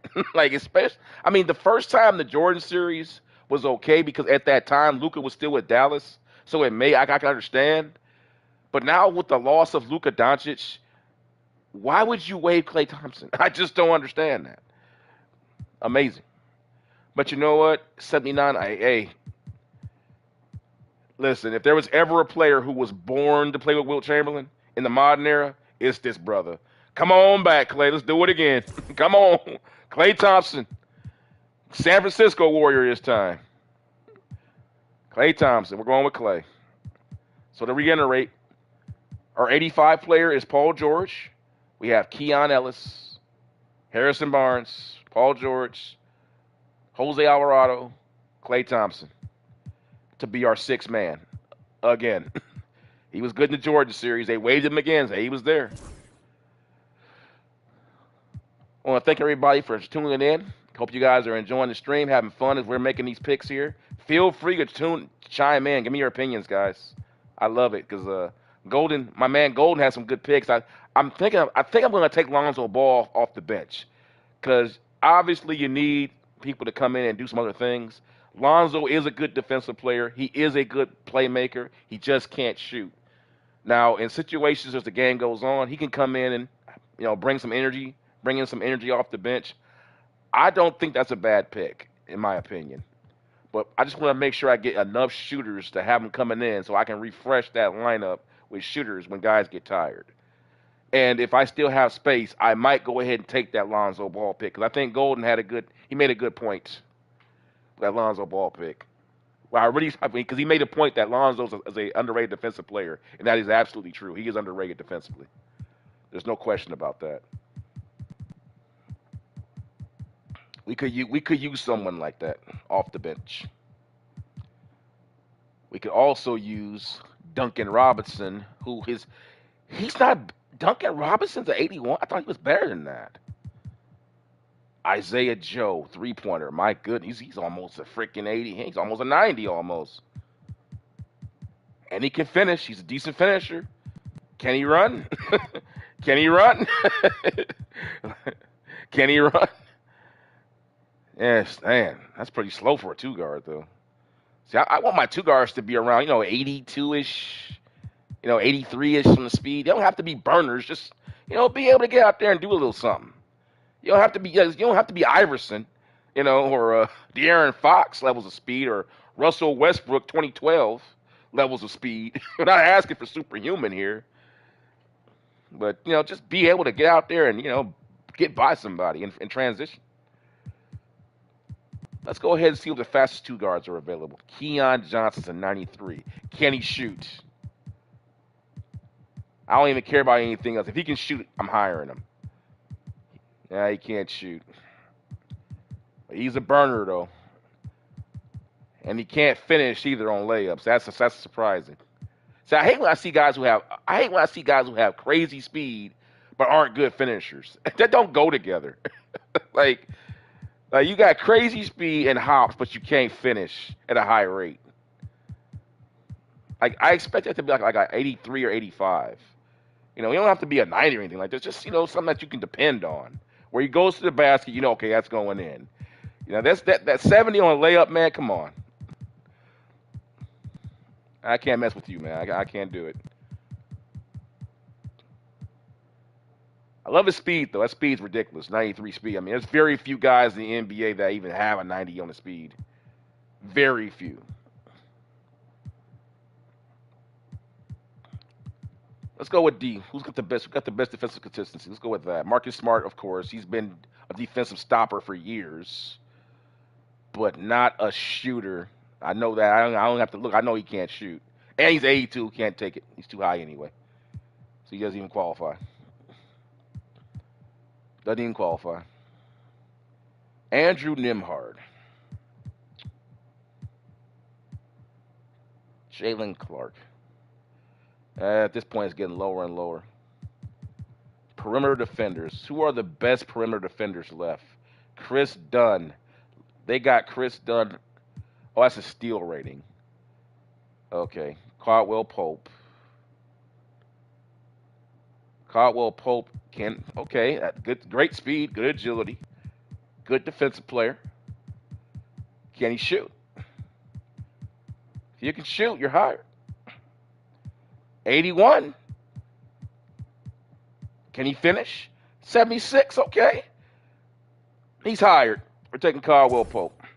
He'll fit in with Wilt. He'll fit in. 3-and-D guy. And we can swing him up between the two guard and the small forward spot too. That'll work.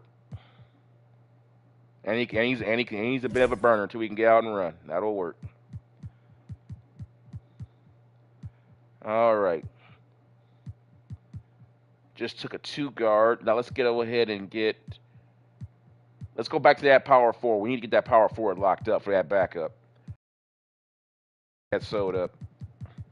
Because you got to have somebody that can come in and knock that three down and give Wilt that spacing. Nicholas Batum is still playing. My goodness. The old man. Old faithful. Now, there was a time when Nicholas Batum was one of the better shooters on Portland back in the day. I remember those days. He had a nice jump shot, too. Kyle Anderson. He's really worked to bring his three-point game up. He used to be a horrible three-point shooter. Draymond Green, not available. He's too high. P.J. Tucker, my goodness, how might he have fallen? He used to be a knockdown shooter. Not anymore. Back in the Harden days, when he was playing with Harden.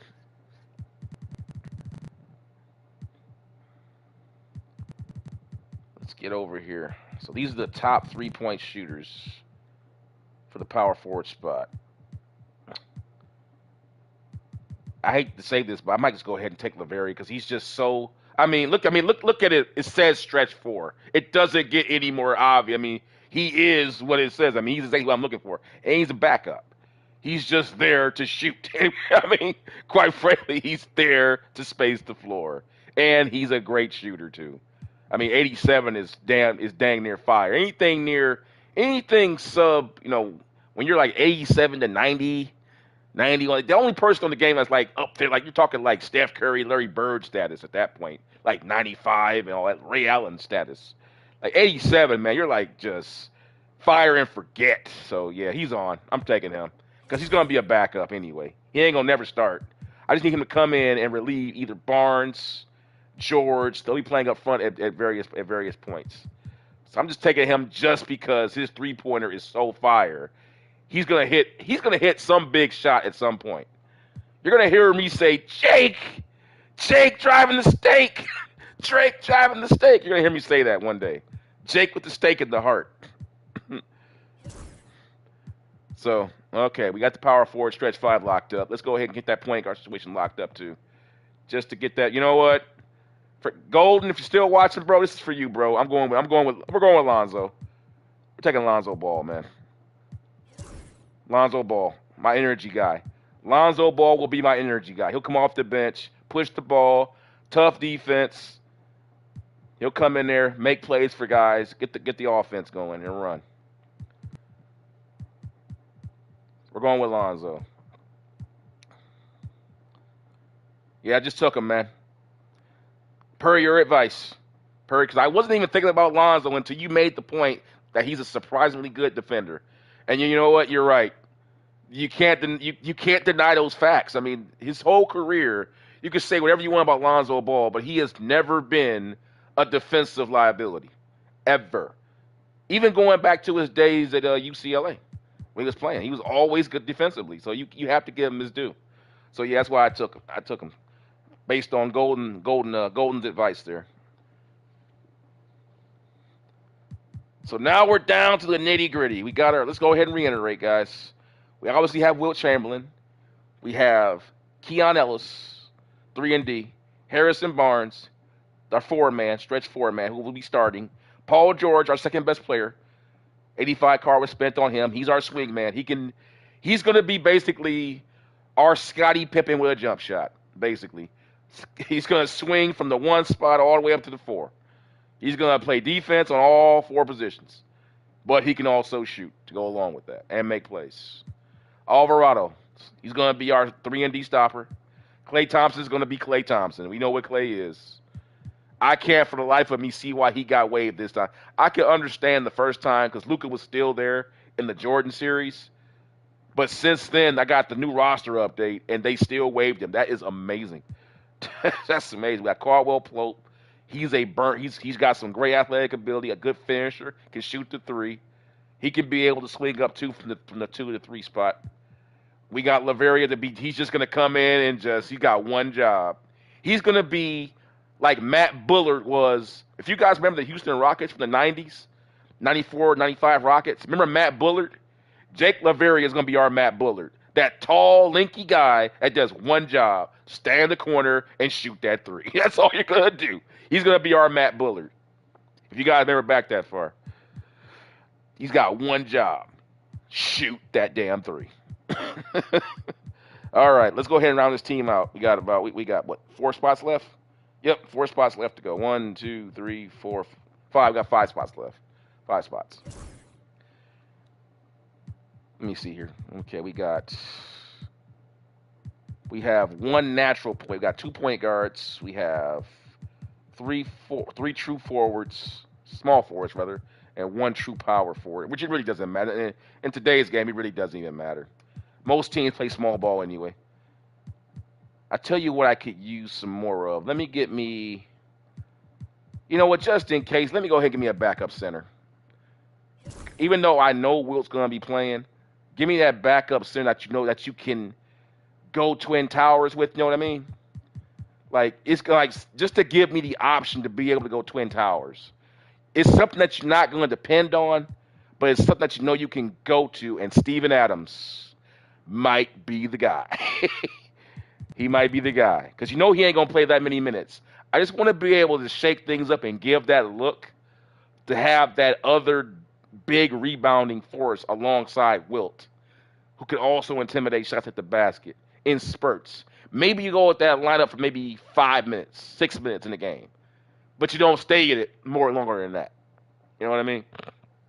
It's good to have that look to go twin tower. It saved Team Jordan. To be honest with you, like Team Jordan beat the Knicks. If you go back and watch the Jordan series, we beat the Knicks with that lineup, going twin towers with Andre Drummond and Mitchell Robinson. It took advantage of Josh Hart inside. So go ahead and check that out on the 1991 Michael Jordan series on my channel. Totally worth a watch, guys. I appreciate you guys for watching. And most importantly, I hope you guys enjoy the content. So I'm doing this because I think I think it's fun. I like it, and I hope you guys like it too. Hope you guys share it. Do all that YouTube stuff that they always say. I know I get tired of saying it my dang self. I know you guys get tired of hearing it, but you gotta have to say it. Unfortunately, it's part of the business. Even though I'm just doing this for fun. I don't even care if I make a buck. I get a kick out of this. I hope you guys do too. So with that being said, let's get back to this center equation. Keon Looney, no way am I doing that again. I tried you with Team Jordan. Kevon Looney was the wasted pick of the year on Team Jordan. God, he did nothing for 82 games, collecting the check, did nothing. Nada. But yeah, Steven Adams looking like he's going to be that guy. Let's check out his stats. I don't care about his scoring. I just want to come in there with someone who can come in there and give me hard ass rebounding alongside Wilt to plug up the middle. And he certainly can do that, but he's not a great shot. So I want someone to come in there, rebound and shot block at a high rate. Just in spurts. You ain't gotta be, you ain't gotta be Mutombo. You ain't gotta be, Dwight Howard in 2009. You ain't gotta be David Robinson. Just be someone who can come in there and give me and go in there and just where's Mitchell Robinson at? Mitchell Robinson. Ah man, not a great. See, I don't need him for that. I need him for the defensive rebounding. I don't need him for the offensive rebounding. I need him for the defensive rebounding. Because if we're shooting threes, chances are Wilt gonna be getting the rebounds on offensively, getting those second chance points. Because I see that's how it's gonna happen. We're gonna kick out the guys. We'll shoot the three. They'll miss it. We'll rebound it and go back up strong. You know what I'm saying? That's how it's gonna look. It's gonna be a Wilt Chamberlain averaging anywhere between around 50 some odd points and about 30 something rebounds a night. That's what's gonna happen. That's what I think is gonna happen. It's gonna be Wilt with 50 some odd points, 30 some odd rebounds a night, shooting somewhere around 67% for the field in the paint. That's what's gonna happen in the modern era, at least. I mean, it happened when Wilt was playing, and they were far. The court was far more condensed. So Mitchell Robinson sounds like it could be good, but Ayton would be nice, but he's too high. Can't get him. Can't get Jalen Duren. He's too good. Just give me someone who can rebound at a good rate and shot block. It might be Adams. I might have to just go with Adams because that's 74 ain't bad. He like I said, we're not looking for Mutombo here. We're just looking for somebody that can go in there and just he's 6'11". He's got the great size that you're looking for. He's got the great size. Marvin Bagley the third. He's not really he's not. He's Marvin Bagley is deceptively tall. Because every time I see him play, he never looks like he's 6'10". He always he's like around 6'8", 6'7". Like Steven Adams looks legit. Like they say 6'11" with Steven Adams. I'm sorry if this is just me, but Steven Adams on television looks legit 7'2", doesn't he, on television? That is it just me? Because I'm sorry, if you told me he was 6'11", I wouldn't agree with you. Because I see him play, he's like a legit. As a big dude, man. So with that, I'm gonna go with Steven Adams. Get him over here. We'll take Steven Adams. He'll be my guy that I bring in there to go twin towers with Wilt. Because Wilt's gonna play every minute. So we got 4 spots left. Let me see. We got 1, 2, 3, 4, 5, 6, 7. We got 7 guys who can stroke it, man. We got 7 guys. We got he can defend and stroke it. He can stroke it. I get defender. He can do both the stroke and defend. Stroke and defend. Stroke and defend. Stroke and defend. And he can just stroke. He ain't got no defense. He got some post defense though. Give him credit for that. And then there's Lonzo to shake things up. And then we got him. So we're bringing in Lonzo Ball to be our energy guy. The guy that can come in there and shake things up, move the ball, get out there and pace, add some pace to the game. And Adams come in there and give us our Twin Towers look, and we want to go that. I suspect that we'll probably do that when we play Wembanyama to really put the squeeze on those guys in times because it might be useful to we can put Steven Adams to guard Wembanyama and have Wilt come over there and be the help defender on Wemby because Wembanyama at this point with his off the dribble game. You can get Steven Adams out there in space. He'll cook Steven Adams, but you'll have Wilt over there on the help to block the shot at the basket. Because Wemby will cook Steven Adams any day of the week off the dribble. There's no question about that. Plus, it'll save Wilt from foul trouble. So, with that being said, let's go ahead and give me another big. Give me another guy who can stretch the floor and shoot. I know I'm wearing that theme out a lot here, but I just really think that's going to be a real hinge point for Team 100. That's what I'm going to call them, Team 100, Team Warriors, Team San Fran, whatever you want to call them, Team Wilt. I want to get one more shooter who can play that forward spot, who I know I can just stick out there. I know who's just going to knock it down. Let's go. Can't get Siakam. I wish I could, but can't. That'd be like cheating. Exactly. Exactly. That's why. Right, Golden Eagle. That's why we're doing it. That's why it's part of the challenge. That's why it's there. That's why I have the Wilt Chamberlain doesn't come out rule because of that reason. He never fouled out. He played every single minute. You know what I'm saying? So yeah, that's why we have it because it's part of his legacy. So we're putting that as a part of the challenge. Wilt Chamberlain will never come out of the game. Regular season, All-Star game, nothing. Playoffs, if we get that far, finals. If there's a game to be played, Wilt Chamberlain will be playing every single moment. If you ever come to the stream and you don't see Wilt in the game, you'll know it's for 2 reasons. Either one, he fouled out, or he got hurt. Okay? If you see Wilt on the floor, you'll know it's because he got hurt or he got fouled out when you guys come to the stream. And hopefully you guys will come and hope you guys will bring some friends and tell them what's going on here on Wrestling and Strong Style Sports. And, yeah. Let's see here. What do you guys think here? How about a true center? A true shooting big man? How about that? Oh man, that's slim pickings with shooting bigs, man. Man, stretch fives, man, they're hard to come by. Wait, yeah, in the modern era, you would imagine they would be in the modern era. They're like probably the most outside of a dominating point guard. They're probably the most touted after position is a stretch five. Someone that can really open up that lane. Look at DeAndre Jordan's in here. Man, I probably should have took him for the Twin Towers look. I should have took DeAndre Jordan.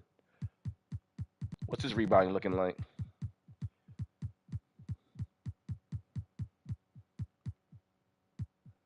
Oh man, he's still a good rebounder. Still a decent shot blocker, not what he once was, not even close. But no, we'll leave it at that. Not that. Nah, no more centers. We'll go ahead and go with another power forward. Or better yet, give me one more point guard. Give me one more point guard, just because we really don't need it because we got all these other guys that can play the position. We really don't need that. Let me take a look at the roster so far. Here, we got George can run it. He can run it. We got Lonzo can run it. Caldwell Pope could probably slide down there and run it a little bit. Let me see. Yeah, we could do that. But he's the only true point guard that we have that's a good shooter. I like to have one more point guard who's a true shooter at the point guard spot. Somebody that has a really good handle. Because I like what Ball's going to bring us for that different look. But I would like to have somebody else out there who can handle the ball expertly while at the same time being able to shoot. So let me get one more true shooting point guard. Let's see if I can find that. Alec Burks. Good finisher. Great shooter from outside. Ball handling ability. Serviceable. Serviceable. It's a nice way of saying not what I would like. It's a nice way of saying thanks for coming.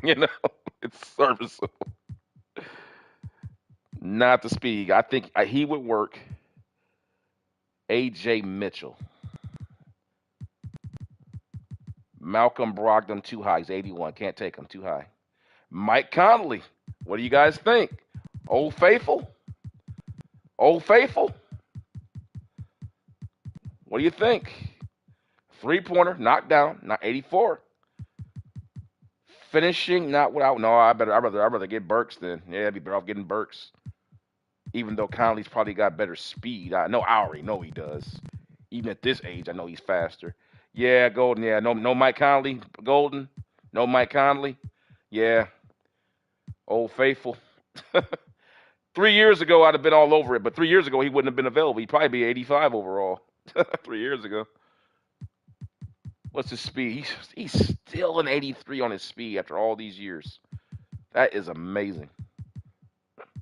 That is amazing. Yeah, but I would rather take Burks over him. I would take Burks. He's a better finisher and shoots better. Let's go down to perimeter defense, though. How about that one? Davion Mitchell, 6 feet tall. Again, we're playing around in the small point guard variety with this. We're playing around with small point guards. Good defender. Can he shoot, though? He has good hands. That's good. That means he can deflect passes. Yeah, absolutely. 2023. Yeah, we're talking about, but we're talking about. When I think about Mike Conley, man, I'm thinking about the Devo days when he was playing with Debo back in Memphis. I think about those days, Mark Gasol, Mark Gasol era. When I think about Mike Conley, that's what I'm thinking. I want that speed demon who can shoot the three. Right now we're getting like he's not he's not a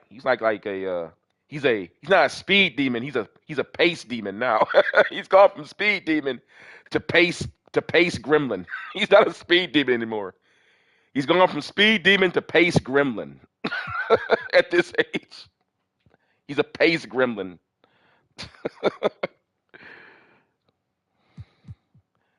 Oh man, Ben Simmons. What? Why do they keep suggesting Ben Simmons? I'm not taking Ben Simmons. It's not happening.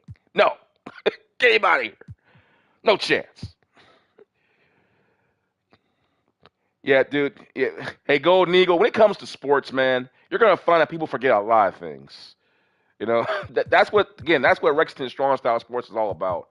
It's all about talking about sports holistic, giving props to everybody from the 50s and all the way to the 90s to the modern era. The modern era does not suck, contrary to believe. It just has different rules. It's not about what's better or what's worse. It's about pluses and minuses. If you go back and watch the Michael Jordan era videos I did, you saw where Michael had success exploiting the rules. You also saw where the team that was built around Michael struggled in certain areas, particularly in defending a 3-point shot, which is what would happen if you took these offenses back to the 90s, because the big men of today are far more mobile and shoot better and run the floor better. I mean, you go back to Michael's day, how many big men you think could keep up with someone just like Pascal Siakam? Okay, maybe we'll take the late 90s. Maybe Karl Malone, Kevin Garnett, certainly in his heyday. Uh, it's getting rough. Marcus Camby could have. Uh, That's about it, guys. That's about, and Pascal Siakam probably would have been a. He probably would have been if you put him in a modern era with Pascal Siakam, with his transition ability and ability to shoot threes, he probably goes in the Hall of Fame simply because of the mismatches that he would have been causing at that time. See what I'm saying? See, people never think about it in reverse. They always think about, oh, the pass is better, the pass is better. No, it's about pluses and minuses, what guys bring to the table based on what they're going against at that time. So it's I just find it funny how people they get on one side of the fence and they just go all in on it without ever thinking about what actually is taking place in the game. You know what I'm saying? Like watch the best way to know about what's going on with basketball is to watch the games, bro. You gotta watch the games, bro. You can't get on Twitter and look for an outcome and think you know what's going on. You just saw a score or a finish, and you want to go, "Oh yeah, he's the best I've ever seen." Well, you never saw him play. You just saw the finish. You just saw the outcome of the game, and now you want to call somebody the greatest of all time. You didn't even watch the game. You were on your phone, trying to. You were getting on the phone trying to set up a date for later, or getting with your boys, see what he's drinking at night, or some crap like that. But you want to tell me that? Yeah, I don't think that Kevin Garnett could play today, or some crazy stuff like that, or oh yeah, there's no way that Bob Cousy didn't have handles because he doesn't do a step back jumper from three. Well, they never had 3-pointers in the 50s. He wouldn't have been thinking like that. You ever think about that? Like the rules you practice create the culture you practice. I was telling a friend the other day the reason why the defense in the '90s was so difficult was because of the rules. The players today are just as able to play defense the same way. It's just the rules have been changed, and you marginalize man-to-man defense. So if I'm a prospective player coming into the game today, what am I going to study and practice so I can get the best draft position? It's not going to be man-to-man defense. It's going to be shooting a three-point shot, my transition ability, being able to guard pick and roll. That's what I'm going to practice. You know what I'm saying? The same reason back in the 90s and 80s, you had illegal defensive rules, meaning there was no zones. You had to guard your man. So to play in the NBA in that time period, you had to be able to have good defensive man-to-man defensive fundamentals, to slide your feet. I always tell people, go back and watch the poor defensive players of the 90s and 80s. Go watch Steve Kerr. Don't watch Steve Kerr's three-point shot. Go back and watch Steve Kerr's defense from the 90s. Steve Kerr, for his time, was considered to be a poor defensive player. But watch his footwork and compare it to today's guys' footwork. It'll blow your socks off on how fundamentally sound a poor defensive player, quote unquote, Steve Kerr was. But yet, you play by today's standards, they couldn't do it because they don't practice it. For Steve Kerr to make the NBA the way he did, remember, Steve Kerr was not a multi-dimensional player. He just basically stood there and shot threes. He didn't have any handles. He didn't even come off screens, for crying out loud. He just basically spotted up his whole career. But he stayed in the game because he had a three-point shot, and number two, he knew how to not be a liability defensively, which is what you had to be in the NBA in those days. Trust me, if you couldn't guard, you're not getting drafted back then. You're just not. I don't care how good you can score because they know if I put you out there, we got to double team you. And double teaming in the 90s is death. Double teaming because of the rules back then. If you double team back then, it's death because you can't play zone. You can't cheat off your man more than one zone away or it's legal defense. So you have to stay with your man. And if you can't do it, I can't put you on the floor. Like fundamentally, I can't do it. But people never take that into consideration. But I'm getting on a tangent here, guys. I don't want to get on a tangent. I want to keep the stream. I don't want the stream to go longer than it has to. I want to make sure you guys are enjoying what you guys are watching and hearing. But it's just me and my man Golden over here just having a little conversation with ourselves. I don't want to monopolize it with just talking about eras and everything like that. But it just goes to show you that people really are just complete. They get drunk on their own emotions about what they feel about one aspect of a grand tapestry that the NBA is. I mean, we're talking about a 79 year history here, man. 79 years of hoopers. And you're going to reduce it down to one guy. Come on, man. That's just ridiculous. Even with Jordan. Like, Jordan, I think Jordan arguably is the best, but the man has weaknesses. He ain't perfect, baby. He ain't perfect. First off, he wasn't a great post defender. Ask Grant Hill. Every time he played Grant Hill took Jordan to post and used him. Magic Johnson used him in the post. Eddie Jones used him in the post. He's not a good post defender. You know, you'll never hear that though. You'll never hear that. You know, because God forbid anybody actually watches the games. They just want to get on ESPN and run their mouth and talk about some jibber jab that they heard somebody say. But I digress. Let's go ahead and finish this draft up here, get some gameplay going. That's what you guys really want to see. Let's see Wilt in action. Let's go. All right. Who's this gentleman? This is H.A. Green, 89. You know what? I'm going to, if he has any kind of decent defensive ability, I'm going to take this guy. Holy crap. Man. Why not just go ahead and just put a wow, that is bad. The only person worse than him is Seth Curry. And I know how bad Seth, but you know what? If I took Seth Curry with that rating with Team Jordan, I certainly could take this guy with Wilt because at least with Team Jordan, at least with Team Wilt, if you get beat, you got Wilt waiting to shot block, you know. So Isaiah Joe, Buddy Hield. You know what? I'm thinking about taking Buddy Hield here because Buddy Hield be getting hot, man. I just see that boy get on some streaks. Like that boy will put together like about 5 threes in a row on your ass, like quick. Real. I mean, don't let that. He's an 86 rating, I know, but his rating, he played better than his rating. Buddy Hield shoots way better than his rating. I know he's listed as an 86, but I've seen that brother get on some streaks, man. Bump that. Buddy Hield's on the team. He's on the team. He's on the team. I'm taking Buddy Hield. Plus, he can play a little point guard for me in spurts if it comes down to it, and he can play up front. And he can play up front, power forward. No, excuse me, small forward. Excuse me. Said power forward, Buddy Hield. Good lord, that's really going small ball. Then you're really going all in on small ball with Buddy Hield at the 4 spot. Jesus. Damn. Woo. That's Mickey Mouse small. So we got Wilt Chamberlain, Keon Ellis, Harrison Barnes, Paul George, Alvarado, Clay Thompson, Caldwell Pope, Laravia, Lowry. I'm going to be messing this name up all season long, guys, so you might as well get your jokes in now. La Riviera, La Riviera. Rex can't get it, ever get it right. La Riviera. Will Rex ever get his name right?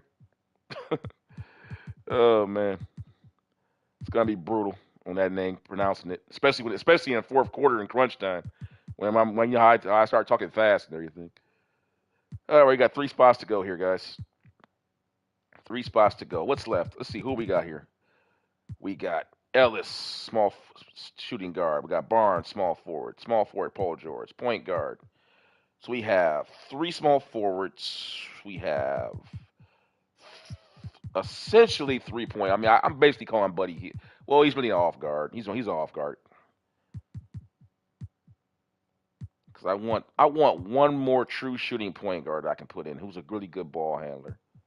I know ball can ball handle, but I want to get someone who can push the rock and also shoot. Seth Curry, yeah, Seth. No, he's a 2 guard. I could play Seth. I could play Seth at the 1 spot. I can play Seth at the 1. That would work.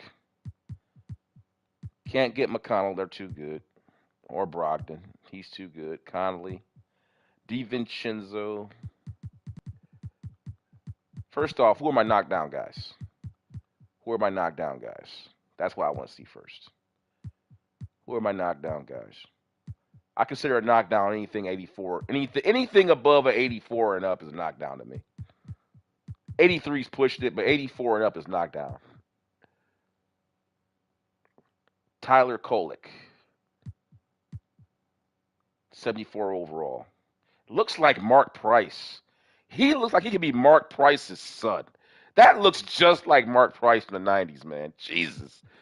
It's almost striking. He looks just like Mark Price. And if y'all remember Mark Price was one of the baddest shooters. Oh, my God. Look at this man's ball. Oh, yeah. He hired. That boy hired. That boy hired. That boy hired. He got ball handling. He can shoot like that. He hired. He hired. He can shoot and he got handling. He hired. So, okay, that's it for point guards. We need no more point guards. You got plenty of that. So,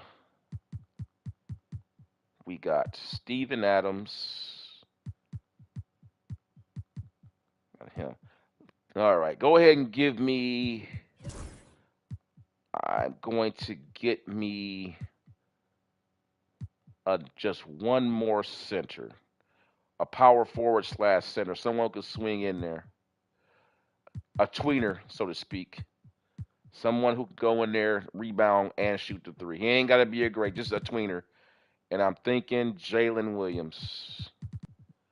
And I can't believe they waived him. 6'9". Can he run for his position? Not very much. Let's see here. Paul Reed. All right, who are my burners? Where are the burners at? Give me the burners. You know what? Screw it.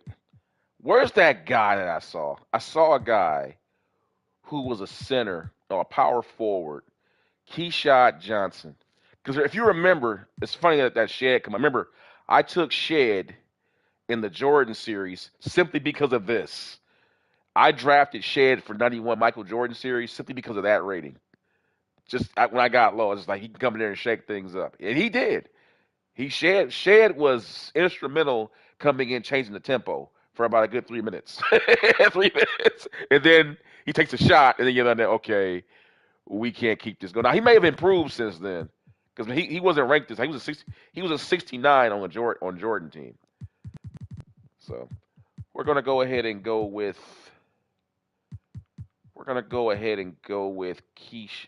You know, you could put these guys out there and let them run. Transition. It'll be a different, especially when you bring in, Lonzo Ball comes in. Get out there and let them run. Why not?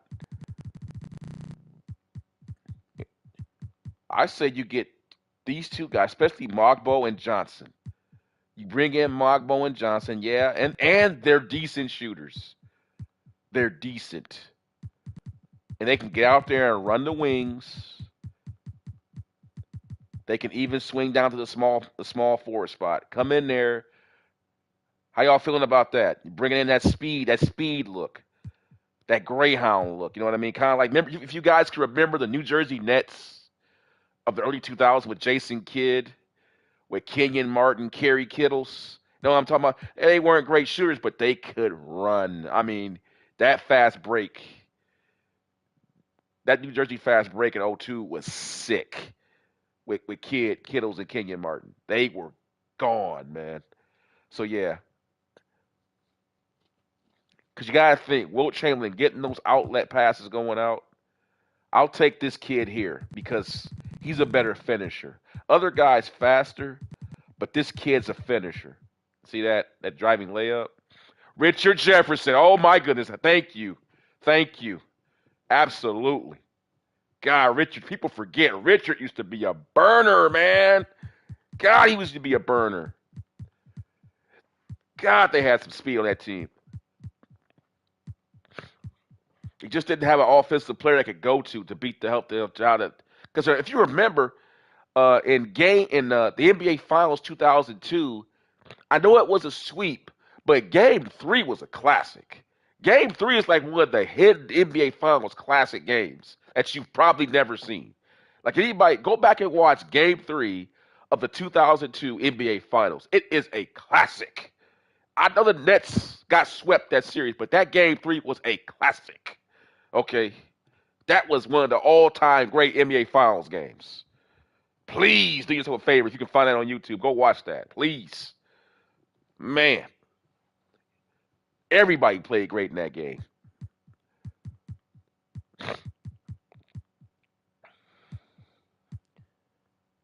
I'm going with Mogbo. We're gonna take him. And the final spot, guys. Final spot. Final spot on the Wilt Chamberlain journey. Who's going to get the final ticket to go on the Wilt Chamberlain bus ride across the country? Oh, it's going to be so much fun. All right, who do we get? I mean, at this point, let's do a quick review. We got Ellis, two guard, point guard.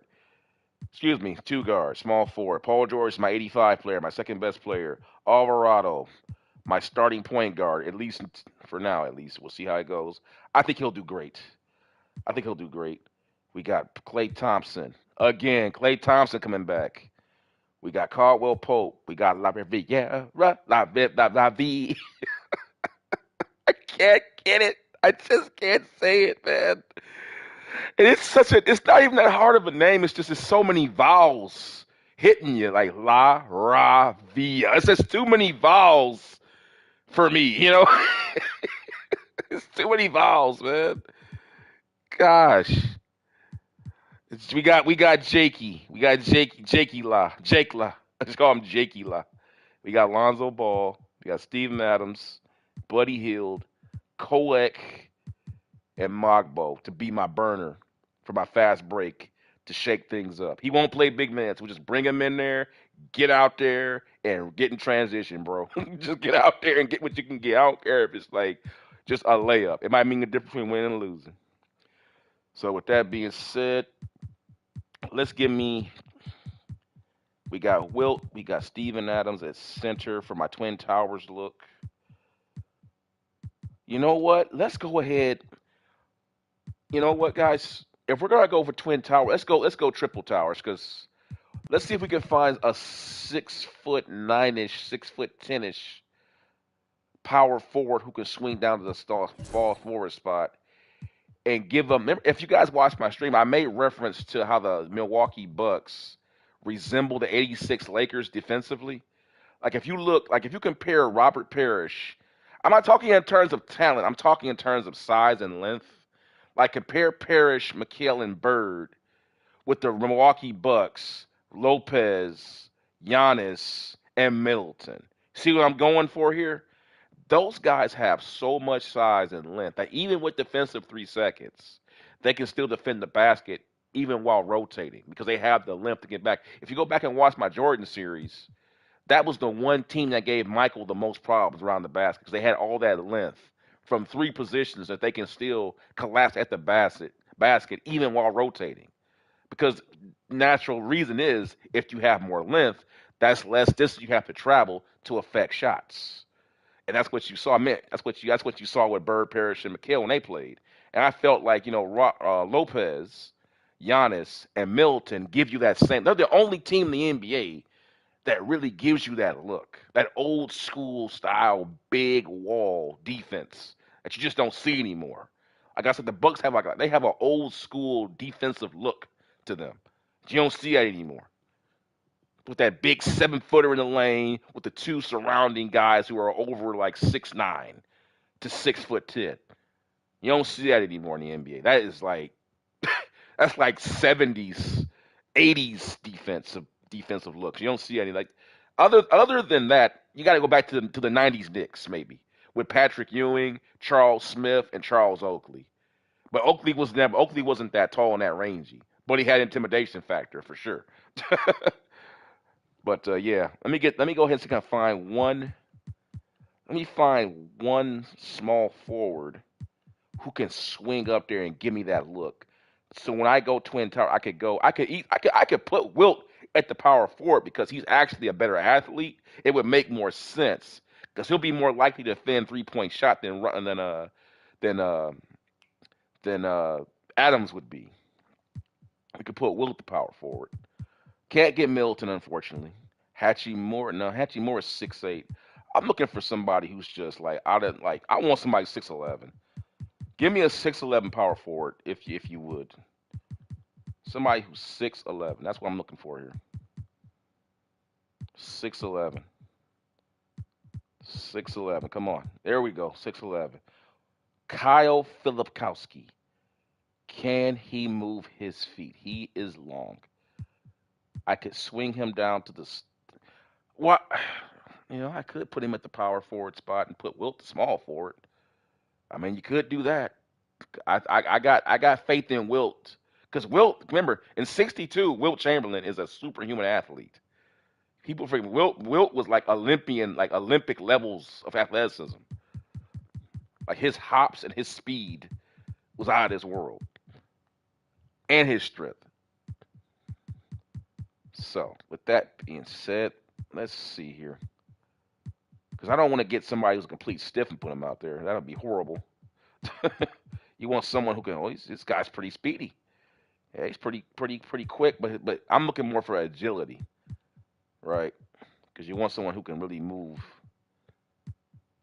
That's why the Milwaukee Bucks are special. Because Giannis is like, we all know how mobile Giannis is. That he can, and you got that with Middleton and then Brooks with Lopez. They have an excellent defensive front line when they're healthy.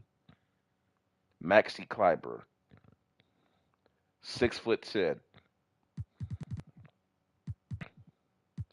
Post defense. That's exactly what I'm looking for. Versatile defender, post defense, perimeter defense. I don't care if he can shoot. Because remember, this is the defensive lineup. A tall. Basically, we're just building a wall, guys. Building a wall with Adams, Chamberlain, and Kleber. He's my last. He's my last guy. We're going with Kleber defensively, and that's just for my special lineup. That's it, guys. That's the foul spot. She's done. Only took me like 2 or 3 hours. But when you're drafting a team, it should take some time. You shouldn't be up here just pushing buttons. You should be giving thought to who you're bringing in, so it makes sense around your centerpiece, which is Wilt Chamberlain in this case. So let's take a look at it, guys. We have Wilt Chamberlain, obviously, as the team is built around him. We have Keon Ellis. Can we take a look at him? Can we?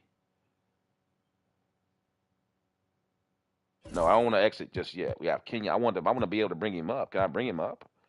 Oh, you can't look at him once you got him drafted. You have Harrison Barnes. Paul George is our second best player, which I am surprised at that. I did not think that we'd be able to get a player of that magnitude to be that low. I mean, even though he's 85, he still has certain. I mean, he's got 24 badges. You know what I'm saying? Michael Porter Jr. had like what 8 badges? He was our second best player. So we're getting a steal right here. This is unbelievable.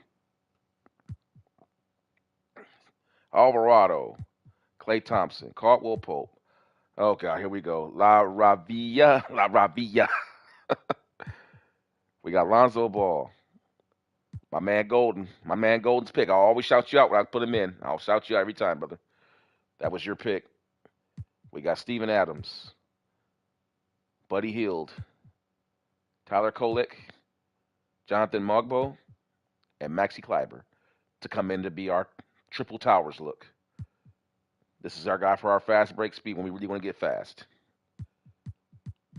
So that's it, guys. That's it. That's it. San Francisco Warriors. There you go.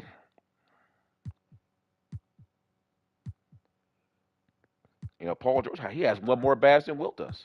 How about that? Harrison Barnes, Alvarado. Let's take a look at our roster, guys. Detailed view. Projected starting lineup. Wilt, George, Barnes, Alvarado, Ellis. That's our starting lineup. Projected at least. I'll probably put my own spin on it. Clay Thompson off the bench as usual. Lonzo, my man Golden's pick right there. My man Golden, Adams, Buddy Hield, Ogbo, Kolek. There you go. And folks, that's it. And we're going to go ahead and advance. How do you advance? How do you advance? Continue. Okay. Yes. Auto generate rookies. Yes. Chris Paul wants to retire. Eligible for no, no. Chris Paul plans to retire if you say yes. No, no, he ain't. We don't know if he gonna retire yet, so I don't want to do that to him. It don't matter though. So guys, that's it. There's the season, guys, and we're opening up the season. How about this one? First game of the year. How about this? Rudy Gobert and Wilt Chamberlain. First game, guys. Followed by a back-to-back against Kevin Durant and Wilt Chamberlain. And then after that, we got LeBron James. And then Anthony Davis and Wilt. So we got some good. And then look at this one. How about this? The Utah Jazz's big man lineup. It's going to be pretty good, guys. Let's take a look at this one. Gobert, Nas Reed. It'll be Durant up front. Who's going to be guarding Wilt? You tell me. Who's going to guard him? Who's going to guard Wilt, y'all? Who's going to guard Wilt? Durant? I think not. I think not. I think not. It's going to be good. Who's going to guard Wilt? LeBron? LeBron going to guard Wilt? Don't have to be LeBron. I don't know who's going to guard him. They got Luka there, though. Luka there. That's good for the backcourt. That's nice. But who's going to guard Wilt, though? Mm-hmm. This is going to be good, though, right here. This is going to be nice. This is going to be good. I want to see how it's going to look. That's going to be a good one. You already seen that matchup. This one right here going to be interesting, too. This man here, Jay, he plays hard. But he ain't no match for Wilt. Yeah, guys. So, with that being said, guys, I want to thank you guys for tuning in to the Wilt Chamberlain draft. It has been excellent. The 1962 Wilt Chamberlain taking on today's modern era draft has now come to a conclusion. The next video you will see will be game one of the Wilt Chamberlain taking on, 1962 Wilt Chamberlain taking on today's modern NBA. And that first game will be against the Minnesota Timberwolves, where they will be taking on the likes of Rudy Gobert. Rudy Gobert and Anthony Edwards. Here on Wrestling and Strong Style Sports. Make sure you hit the notification bell. Make sure you're sharing. Make sure that you're here and have all the things logged in, all that good stuff. Notification bell. Make sure. Let me repeat all this stuff because I get a little lost in it myself. Make sure you're liking and sharing. Hit the notification bell so you're here to get all the action before it begins. So you'll miss a moment of the action. Because I suspect this first game is going to be really physical between Wilt Chamberlain and Rudy Gobert. So let everybody know what's going on here. Let everybody know what's going to take place. And I will see you for game one of the Wilt Chamberlain taking on the modern era. I said the Wilt Chamberlain. I'm used to saying Team Jordan. I gotta get used to Wilt now. I will see you guys for game one of the 1962 Wilt Chamberlain version of Wilt Chamberlain taking on today's modern era NBA.